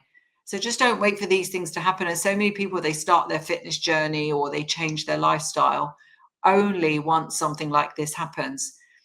And, my message would be change it now. If you're listening to this and you're interested in some of this stuff and you feel there's room for improvement in your life somehow, I mean, and only you can judge that. Like, who am I to say how people should be? But if you feel like you want to change something and you've worried that thus far, you've not known how to, we've told you now, haven't we? And I'm sure in your other videos as well, it's all there. And for me, when I started my fitness journey, it was really, I was trying, but I didn't know. I didn't know what the steps were. I didn't know what was the best things to do, but I know now, and, proven it with so many people. And so the path is there. The path is there, right? Yeah. The path is there, right? The path is there. And, yeah. And exciting things coming as well with the longevity science. So in your view, what's the biggest health risk people over 40 ignore? Well, I think they feel like they will get fit or strong after, in one day, a bit like your 63-year-old person that you mentioned, one day I will get fit. When I've achieved this, this, and this, then I will slow down. And, we take for granted, that the whole concept of abundance where, we are abundant in terms of air, and we feel like we're abundant in terms of time, but we're not. Nothing is guaranteed. None of us know how long we've got, and I think that's probably one of the biggest dangers as we're aging, is that we do have to take care of ourselves, because, as I said, when we're a baby, hopefully, we have parents around us who are looking after us and doing everything that's needed to keep us as a thriving individual. And we have to do that for ourselves as adults. So we shouldn't be neglecting and not fueling our body and not giving ourselves water and not allowing ourselves to stress. You wouldn't do that to a baby or a child. So why do we do it to ourselves? So we need to treat ourselves as our own prized possession and look after ourselves as if we were that baby. I think this could also go into psychology, maybe lack of self-worth, things like that. Like when people don't look after themselves, they don't think of themselves as worthy of doing that. They would do that for a child, but not themselves. Yeah, and they think that, very often we see people that especially in midlife, where if you do have a family and you do have a business or a big job, or you're doing things for other people all the time, and you almost feel a bit selfish about prioritizing your own gym time or prioritizing your own nutrition, and you're just grabbing something to eat because you've got to get to that meeting, or but you only need a little bit of mindfulness about it, and a desire to look after yourself, and you can plan these things the night before. Okay, so I'm going to be in meetings, but I know that I'm going to be here and I'll be near a pret-a-manger, and I'll be able to get some eggs and some chicken and some salad or something, and I know that I'm going to be busy all day and I've got to stay in a hotel, but hang on, let me just check. Yeah, they have a gym, so I can quickly do something there. So with a bit of mindfulness, this is possible. You don't have to wait until this later date. Right.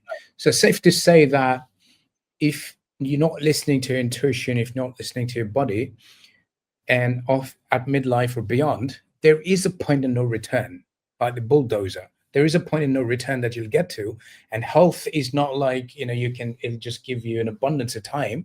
Or you can die of anything stupid. You can cause yourself harm because of stupid things. So I mean, and it's so sad, and you hear of men who die of prostate cancer, for example, or something, or women, who die of breast cancer. I mean, where if they'd have had it diagnosed earlier, maybe they would have survived. So it's a big shame when you hear these things, because just not necessary now. I always say illnesses and accidents aside, because even with the best laid plans, we just never know, do we? We just never know what's around the corner. So we can never be guaranteed. But what we can do is we can just put all the conditions in place which maximize our chances. And and again, remembering our why. It's not just being here for being here's sake. It's being here so that we can do the things, whether that's time spent with loved ones, or making a difference, or experiencing more things, whatever it is. And it's different for everybody. But knowing why we want to be here, and then just giving ourselves maximum odds. So this dovetails nicely into something I wanted to talk about. So when we talk about getting checkups done, preventive actions, all of that, there is a rising skepticism of the medical industry, of the healthcare industry, that we go for checkups, they're going to come up with 100 different things, and then there'll be treatment protocols that people don't want to, and they're going to be shamed for that, just like what happened with COVID vaccination, right? For example, there are so many things out there. So how do we drive a balance so that they know, okay, these are the things that we need to control, these are the kind of preventive checkups we need to have, and then maybe it's not just the NHS, for example, maybe it's not just the medical industry, but maybe we can have a balanced coach, like a lifestyle coach or health coach, balance it with the traditional healthcare. So what could be that combination for them? Unfortunately with doctors, and I know lots of doctors, and they're all incredibly well-meaning, but they've said themselves that they don't actually get taught about nutrition very much. It's a tiny percentage, and their area of focus is very much the area of illness. So they're in sick care, not healthcare. They're not there to prevent you getting sick. They're there to mend you, and they're phenomenal at that. They're there to mend you when you are sick. So my husband, he had very advanced cancer in the throat, and he had to have 4 operations and radiotherapy, and he had fantastic treatment because they knew exactly what it was that they were tackling. But there were all sorts of side effects of that radiotherapy, which he knew about. But like when it's life or death, you obviously you take those options, don't you? But those are not the people to go and see for preventative. So it's a whole different. It's not really the healthcare industry that you're necessarily looking to when you're looking at preventative. You're going to organizations such as Randox. I mean, I've got no affiliation with them, by the way, but they just happen to be in Kensington near where my gym is. But to go and get a blood test, or there's another great organization, Preventicum, where they will do a complete and utter overhaul. But the idea is just to check what's happening with your body. They will completely photograph every single artery in your body. They will do a scan of your brain. You'll be able to see what's going on in the inside of your body, and they will either give you the all clear where everybody's happy and you walk away, or they will say, like they said to me, you've actually got very high ferritin levels. We think you may have this thing called hemochromatosis. Can we do another blood test? You do have it. Okay, so this is what you do about it. So that's what they will do. And then, after that, you would go and see a nutritionist, for example, and maybe they would come up with a great food plan for you, a nutrition plan, which has got all the basics, but takes into account your likes and dislikes if you have any allergies. You would go and see a professional to construct a fitness regime for you. You would follow things like your podcast, Warun, to sort of look at mindset and focus. And so these are the things I think that the sources that you'd be going to for longevity. You wouldn't necessarily be going to your doctor, much as they may be interested. Some doctors may be interested in it. Your doctor's there to mend you when you're broken, and they're phenomenal for that. Absolutely, agree. They're not there for you when you are hopefully a healthy person already, wanting to get healthier and longevity. So good. So as a longevity coach, what would you say to people watching this podcast? How is a longevity coach different from, let's say, a health coach, a nutritionist, or a fitness coach for that matter?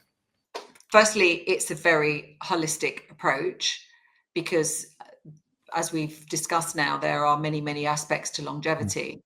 And it's not a quick in and out. It's an ongoing journey. Because, as we said, you'd want to take stock of where you are every now and again and decide whether, for example, the self-help content that you're working with, whether it's appropriate for you. And we change. We all go through different phases. Good news is, even when you get to 50 or 60, you're not just done. You're not sort of like the finished products and you don't evolve anymore. I mean, you change just as much between 60 and 65 or 50 and 55 as you would between 18 and 24. You're just constantly evolving. That's what's so exciting. And so that means that the things that you want to do, your lifestyle that you want to lead, the foods that you might want to eat, your fitness regime, all of it is always going to be evolving. So longevity coach is there to sort of take where you are, see where it is you want to get to next, and then look at the full remit of lifestyle choices to help you with your longevity. And so I think that's the difference between that and going to sort of a healthcare professional. If you were to go to a PT, let's say, then they're going to be looking very much at a training regime, and it's to achieve a certain goal, maybe more muscle mass, lose weight, become faster, a runner or whatever. If you just go to a nutritionist, it's just about the food. If you just go to a therapist, it's about mindset. So a longevity coach, I think, is looking at the whole spectrum. Okay, cool. Let's talk a little about female longevity and empowerment. So what unique challenges and opportunities do women face on the path to living longer and better? I mean, it's interesting for women because obviously we touched on it at the beginning, isn't it? That, our childbearing years are restricted. So, when I've worked with young women, career women, that's been a source of concern and worry and fear for many women, because if they take their foot off the pedal to have children, will they ever get back? Is that really going to damage their career in a lasting way? Will they get back to where they would have been? How are they going to navigate? How are they going to feel? How do they navigate their emotions? And there's lots of considerations there, which are slight. I mean, I know men have the emotional impact as well. But the childcare and obviously the maternity period, it tends to still fall largely with the women, and so. My advice really in that particular area is, in the big picture, it's a tiny, tiny little blip, in terms of the impact on your career. So much as it doesn't feel like it, I promise you that you can take your foot off the pedal and put it firmly back on again.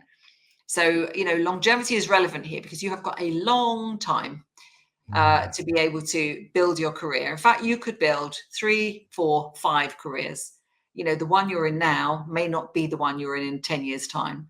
So try and keep that in context when you're worried about 2 to 3 years, if you want to be off to look after your baby, or if you want to reduce your hours. Obviously finances is going to be an issue as well, but don't worry about the impacts on your career. But see longevity in the true context of that. I mean, other things to do with women is, I think it's less relevant now in the workplace than it was. We have so many examples of incredible career women, and they're inhabiting all sorts of levels. And I know that there's still a disparity in pay and things like that, but probably not for this conversation. I think I don't really see, when I coach men and women, I don't really see too many differences now. There is the thing over childcare, and then aesthetically, one would think that women are more concerned about looking better. As they're older, we're more concerned maybe about how we look. But in my experience, that's not really true. And men are just as interested in how can they get a six-pack, how aesthetically, what would look better. Should they upgrade their clothing style? Should they consider a facelift? Should they have Botox? I mean, in my experience, men are just as interested as women in looking good, and maintain. If they can maintain a great physique, then what can they do about their face as well? So that they actually look facially as good as they feel in their body. So I think the same things apply. All of the things that we've mentioned, it applies to men and women. So good. And what is it about their unique biology for women that could potentially hold them back from living a healthier and a longer life? For example, they're very hormonal creatures, right? Yeah, I mean, people say with men as well. There's not enough said about men's hormones. I mean, the menopause is well written about, but there is that concept of the andropause, isn't there? And men certainly go through a journey. Tony Robbins calls it the tunnel, where men go into the journey because they thought they were going to grow from a prince to a king, and suddenly they're not, and they go through a dark tunnel, and then they come out the other end, and hopefully they become the king at the end of that. But men have this midlife sort of questioning time. It's just the same way as women. But we do have more complex hormones, obviously, with our ovaries, running out of eggs, and that does impact the female, and it's well written about. And HRT is obviously available, hormone replacement therapy, as it is for men. Many men are turning towards testosterone, the advantages of testosterone, and seeing the advantages there. Same as women. I don't have an overly strong views. Me personally, I tried HRT, but it didn't do anything for me. And when I looked didn't do anything for you? No. Wow. I've so when you said you did HRT, did you go for bioidentical or just bioidentical? Okay. I only did it for 3 months though. And it was a mixture of estrogen, progesterone, and testosterone. And the reason I did it was because, as I said to you, I have my bloods done very regularly. And I'm one who wants my bloods to be all perfect, and so these levels were slightly lower. So I decided that I would go and have this, HRT. So I went to see a top consultant, but I felt no different, absolutely no different. And I thought, what's the point? Although the readings went up, so the readings were good. In fact, the progesterone reading went way, way up. But I thought, what's the point in committing to this long term if I feel no different and it's just about a reading? And then I discovered methylation and the methylation test, and the fact that even if your levels in something are low, well, maybe you are methylating, i.e. absorbing that particular vitamin or mineral or hormone more so than average. So although your readings are low, actually you're absorbing enough that you need to. Your methylation is quicker. And so my methylation is actually quite high. I'm very, in the same way that I hold on to too much iron, I actually hold on to a lot of other things as well, which is good. So I'm a fast metabolizer of these things. Right. Which so even if the readings are low, I don't feel the effects of it. So we're all very, very individual. And I definitely think that women need to not just look at their, their organ performance, but they do need to look at their hormones as well. And we haven't really spoken about gut health and, the impact of gut health with you on your hormones. If your gut is not healthy, then that will have a knock-on effect on all your hormonal systems. So sometimes, women are having treatment for thyroid, or they're having HRT, and in fact, what they ought to be doing is looking at their gut health first and foremost. Because without getting into over complexity, the thyroid, the essential components of a healthy thyroid actually originally come from the healthiness of a gut. So again, it's like putting a plaster over something rather than resolving it at root cause. If you start to take thyroid medication, it's just one example. So yeah, women are slightly more complex in their makeup by virtue of the fact that they have children, they have babies, right. And so yeah, the hormonal panel needs to be checked as well. But you busted a great myth for me, or rather, because HRT is all the rage, and there are so many functional medicine practitioners, they keep talking so much about it. But the fact that you said you didn't feel much different, and I like that, because I think that feeling, the biofeedback the body gives us through feeling is far more intelligent than probably like what the levels are showing. Yeah, right. Completely. Yeah, I mean, I didn't feel different at all, besides a general feeling of being a bit sort of, what can I describe it as, pumped up. Like, as if I was carrying a lot of water somehow.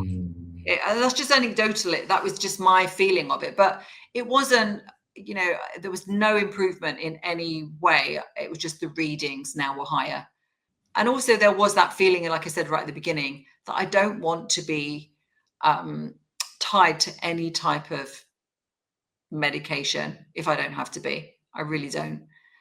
So who knows what's in these things? Yeah. Right. Yeah. And you tied it up with gut health, and to check the gut health first and to work on that first, then go for HRT or any treatment like that. That makes sense. Definitely have a look at gut health.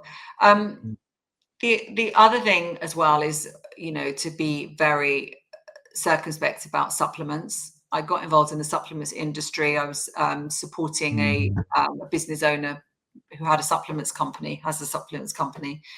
And what I learned was there's this concept of fairy dust.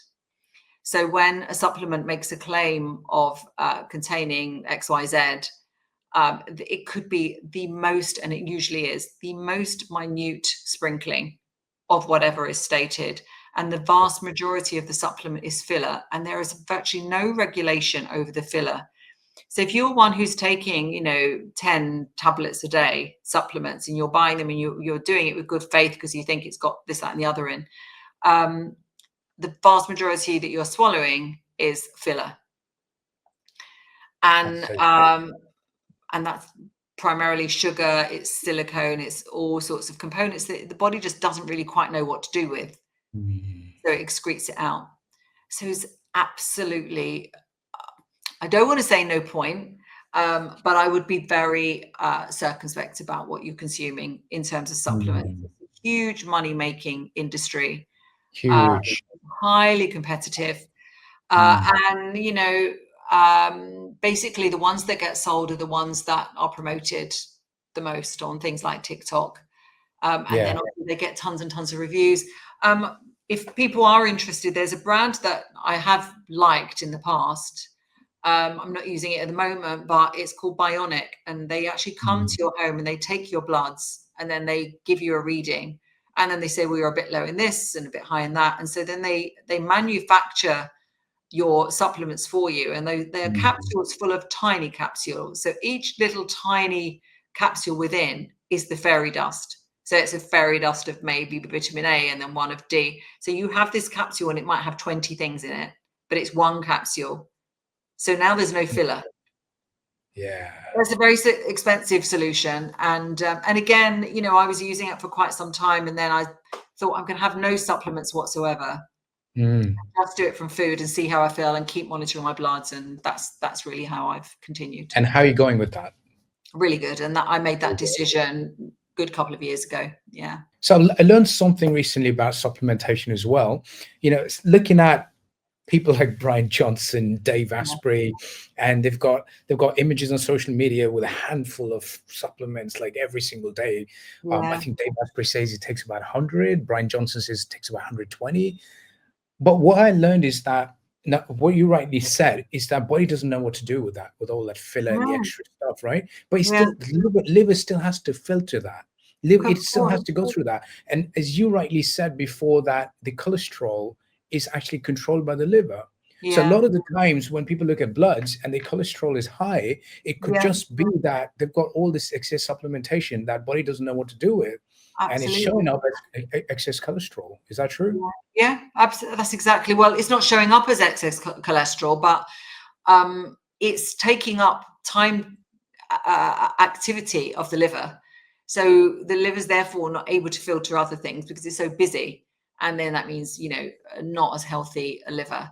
So I'd be very cautious about it. I mean, when I looked at Brian Johnson and what he was actually consuming, I actually saw the list of foods that he was consuming. It's very similar to the list of foods that I consume and that I advocate for other people. It's just that he does it in very measured amounts, very small amounts. And, you know, obviously he doesn't eat any meat, or he eliminates a lot of food groups. But he has, you know, berries and nuts and seeds, you know, things of that nature, and oils. I mean, I still always have MCT ghee in my coffee every morning. So yeah, there's not a dissimilar list of foods. Because even I've seen Brian Johnson, even David Sinclair, turning largely vegan, I'd say. Yeah. I mean, they really stay away from meat. Personally, I tried that, but it doesn't work for me. As you said before, it's really individual. I think my body thrives with I gotta have meat, I gotta have fish. My body thrives in that environment. So I don't know. Perhaps that's the same for you. Well, also mine too. But you know, you asked me about the example of someone who had amazing results. What I forgot to tell you was that lady was vegan. So she was able to do all of those things and build her energy levels and build her body on a vegan diet. And what we were able to do was to create one that still gave her all the macros that she needed, but on vegan. Yeah. In fact, she switched after a while, and I think she started having prawns or something, you know, just to get her protein up a bit. But otherwise, yeah, she stayed vegan. Right. All right. Let's switch to global vision for longevity. According to you, what does the future look like where a longer health span or lifespan becomes a universal goal? Well, I think we're sort of starting to see it in a way, with the fact that, I mean, I just drove through London. My son drove me through London this morning, and it was about 7:45, and there was hardly any cars on the road. And I said to him, you know, when I was coming into London to work when I was sort of 25, I said, you know, you could not aim to be here, the middle of Knightsbridge, at 7:45. You know, you had to really get there before 7. Otherwise, you're just gridlocked. So we're sort of seeing, you know, with everybody, so many people working from home now, even the corporate workers, so many people working from home. So they are able to have more balance in their life, because even if they have a corporate employer, they're sitting in their own environment. They're able to maybe just go for a walk. They're able to pick and choose the food that they want in their kitchen. So they're able to live a more healthy lifestyle. And the people that maybe, you know, who are retiring, or they've created some wealth and so they don't have to work all the time, or they've chosen not to work all the time, they're in that same capacity. So they're pursuing hobbies. They're starting to be more creative. They are starting to do more good in the world. They're starting to produce helpful content, which is not to do with their work. They're not monetizing it. So I see that in society is that it's a healthier society. It's they have more agency with how they live their life, and they're starting to put back in the world. That is the panacea of where I see it going. And that you would encounter people of a higher age in careers that you wouldn't have expected. So you'll have new people going into politics. You'll have new people entering the medical profession, the law profession, creating, you know, the one-person unicorns. They won't be, you know, only young people entering the corporate world. There'll be people starting new careers. They'll be much older. So I think we're just going to see a lot more age diversity. People will look younger. People look younger. So instead of age and, you know, how we call senior citizens, they being a liability, they could be an asset for a society. Yeah. Mm. I don't think you will see so many sort of grey-haired older people shuffling around, you know, and looking weak. I think it will be a stronger, more robust physical society. Obviously, we're in a very privileged part of the world, so please God that you know, circulates around the world as well. Yeah, but I love that. I absolutely love that vision. Yeah, and if we could play a part in that, that would be phenomenal. yeah, absolutely. If you could change one thing in the global health education system, what would it be?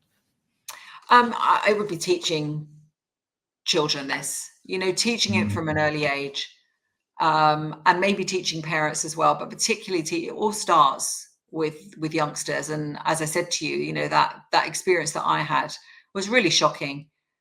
Children just not knowing the first thing about health, and you know, they get it from older parents who also don't know, and then they continue their life, and then they become an unhealthy adult. They have the beauty of youth. They don't necessarily have to worry about it until all of a sudden they do, when they're in their 40s maybe. And you can see it, you know, you can see it with people wandering around, where a 20-year-old, generally speaking, will look good regardless of what they're putting in their body and their lifestyle. Once they get to mid-30s, you can start to see the ravages of time if someone's not looking after themselves. So yeah, that's what I'd love to see, is this is part of, you know, basic education. Absolutely brilliant. Yeah. Okay, let's talk a bit about you. All right. So you're an author, entrepreneur, coach, bodybuilder, and CEO. So how do you integrate all that and still stay energized?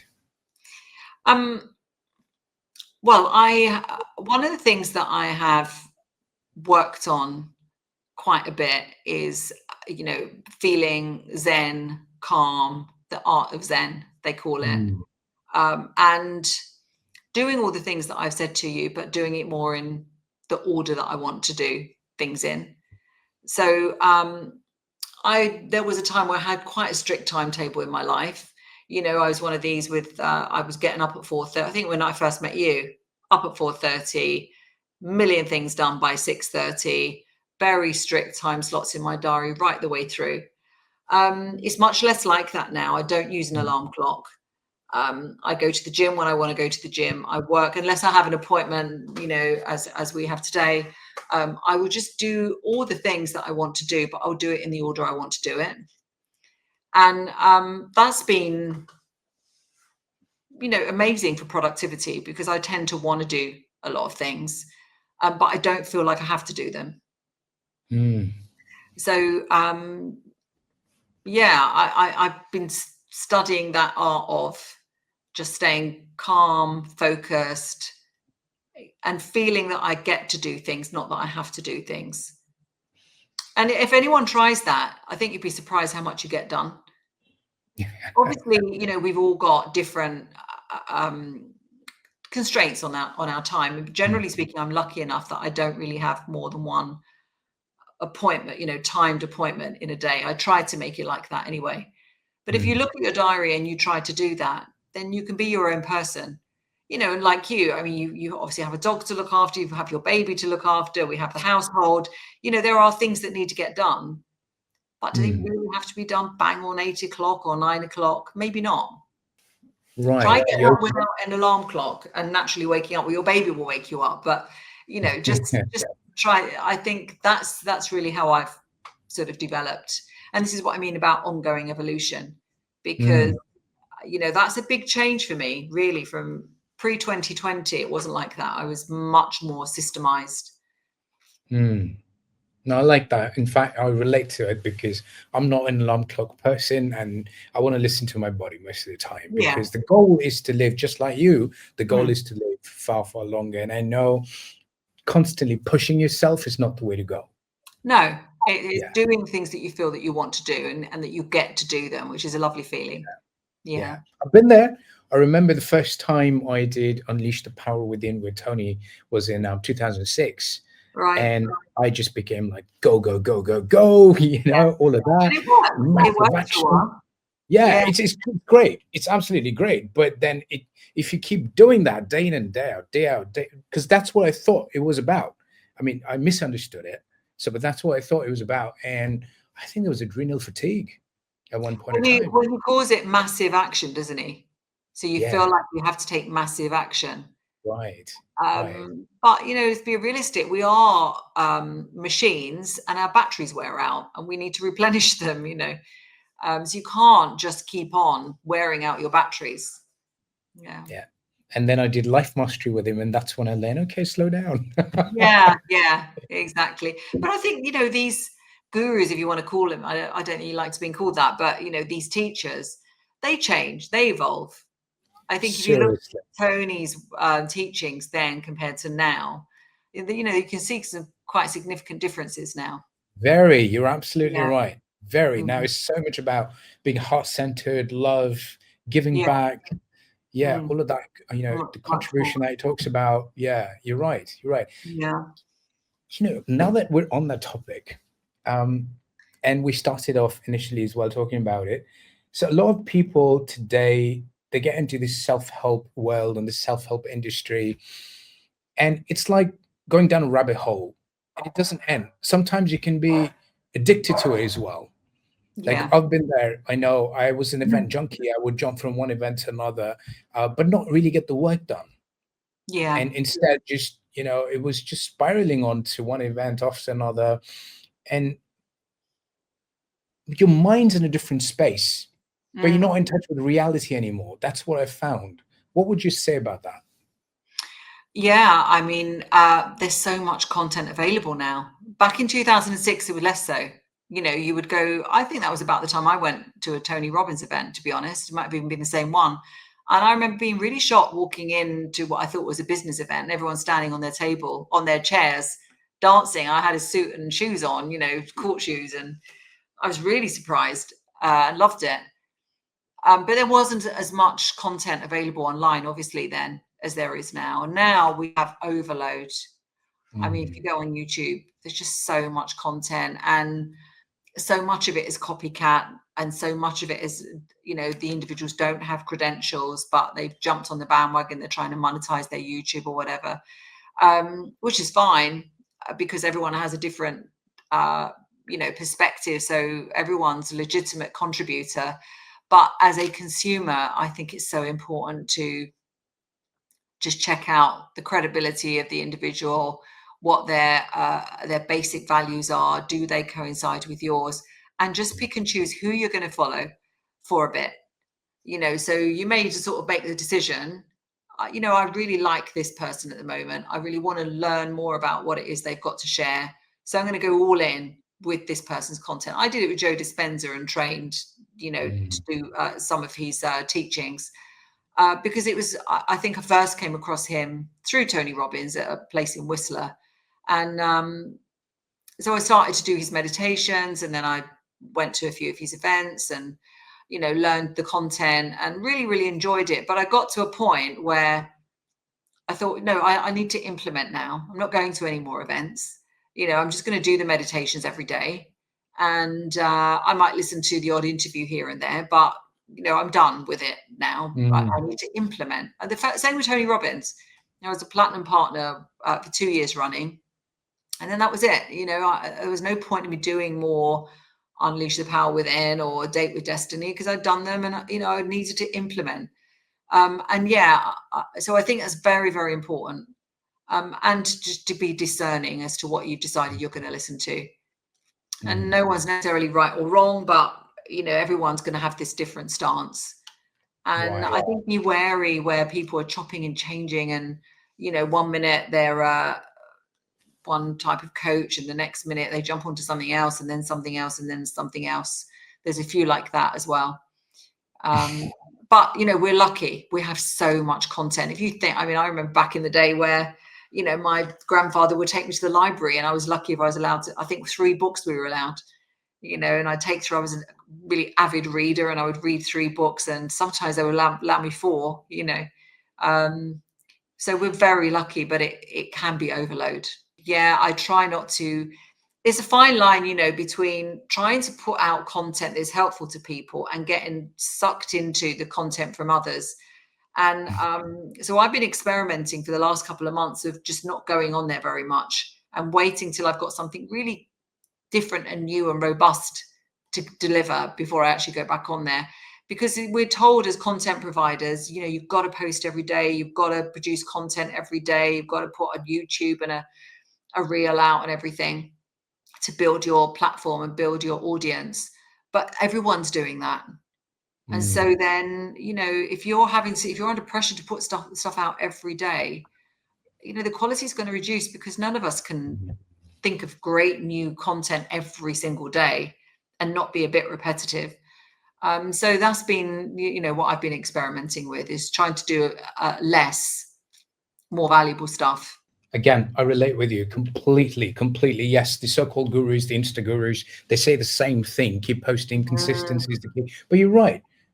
Where's the quality in all of that? And people with quality truly stand out. Like for me, you always stood out, because it's not that you've been flooding my social media with content, but whenever it's been there, it's been with quality, and it's been about you and your experience. And you've been relating that to the real world. And you've been, as you said at the beginning, that you try to live a transparent life. And it shows. It comes through.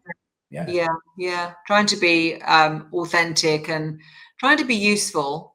And it's different for all of us, isn't it, really? But I think just be quite picky and choosy over what you consume, and try and focus on a bit at a time until you're done with it. Take the learnings, implement them. Otherwise, there's just no point. And then maybe go on to something else. Right. Again, this comes with age. Yeah, it does. It does. Yeah, definitely. Yeah. So final question about you. Which version of you are you the most proud of becoming? I'm proud of being a mother. And, my children are wonderful individuals. And so I'm very proud of that. And I did that while I was running a business, and while I was starting a business, actually, and, navigating everything that goes with that. And, but yeah, I don't spend, and I'm not just saying this, but I don't spend too much time thinking that I'm proud of myself. I'm more interested in what's the next thing, and, where can I add some value, and trying to be grateful and enjoy what I've achieved so far, and the loved ones around me, and I every day I feel very blessed that I get to stay fit, I get to go to the gym, I get to have conversations like this. So I feel very, very lucky and proud that I've got myself to this point where I can do this stuff. It's and it's not really about things. It's not really about holidays or cars or jewelry, or and it was along the journey. There's been times where it's been lovely to have those things, but yeah, again, with age comes just trying to enjoy where you are now and what you can learn, people you can meet. But I tell you, the version that I'm proud of you, of you becoming is that you're an inspiration. Thank you. Thank you so much. It's lovely to You're hear. welcome. You're Oh, welcome. thank I'm going to kick off the rapid fire round now. you. You ready? Okay. Yeah. Yeah. Okay. All right. One book everyone should read. The Bible. I think it's probably the original self-help book, and some Indeed. amazing lessons in there. You know, if you start to look at the content in that, so many of the guru's content actually comes from there. It doesn't matter what you believe. Look at it as a life coaching book. That's what I'd say. Brilliant. One belief you had about aging that you no longer believe. Yeah, that your best days are behind you. I don't believe that now. What's your biological age today? It's let's say 40. It's between 32 and 47. So we'll say 40. Between the two tests you mentioned. Okay. Yeah, Okay. yeah. If you could put one sentence on a billboard in every city in the world, what would it say? Look after your bodysuit. Look after your bodysuit. And that's the term you coined, bodysuit. I like that. Yeah. I like that. I mean, you can call it a vehicle but I think it's this thing that we're inside. I mean, when I'm talking to you, I'm talking to this soul inside. I'm not really talking to this body. You're not really talking to this body. We're talking to the spirit inside.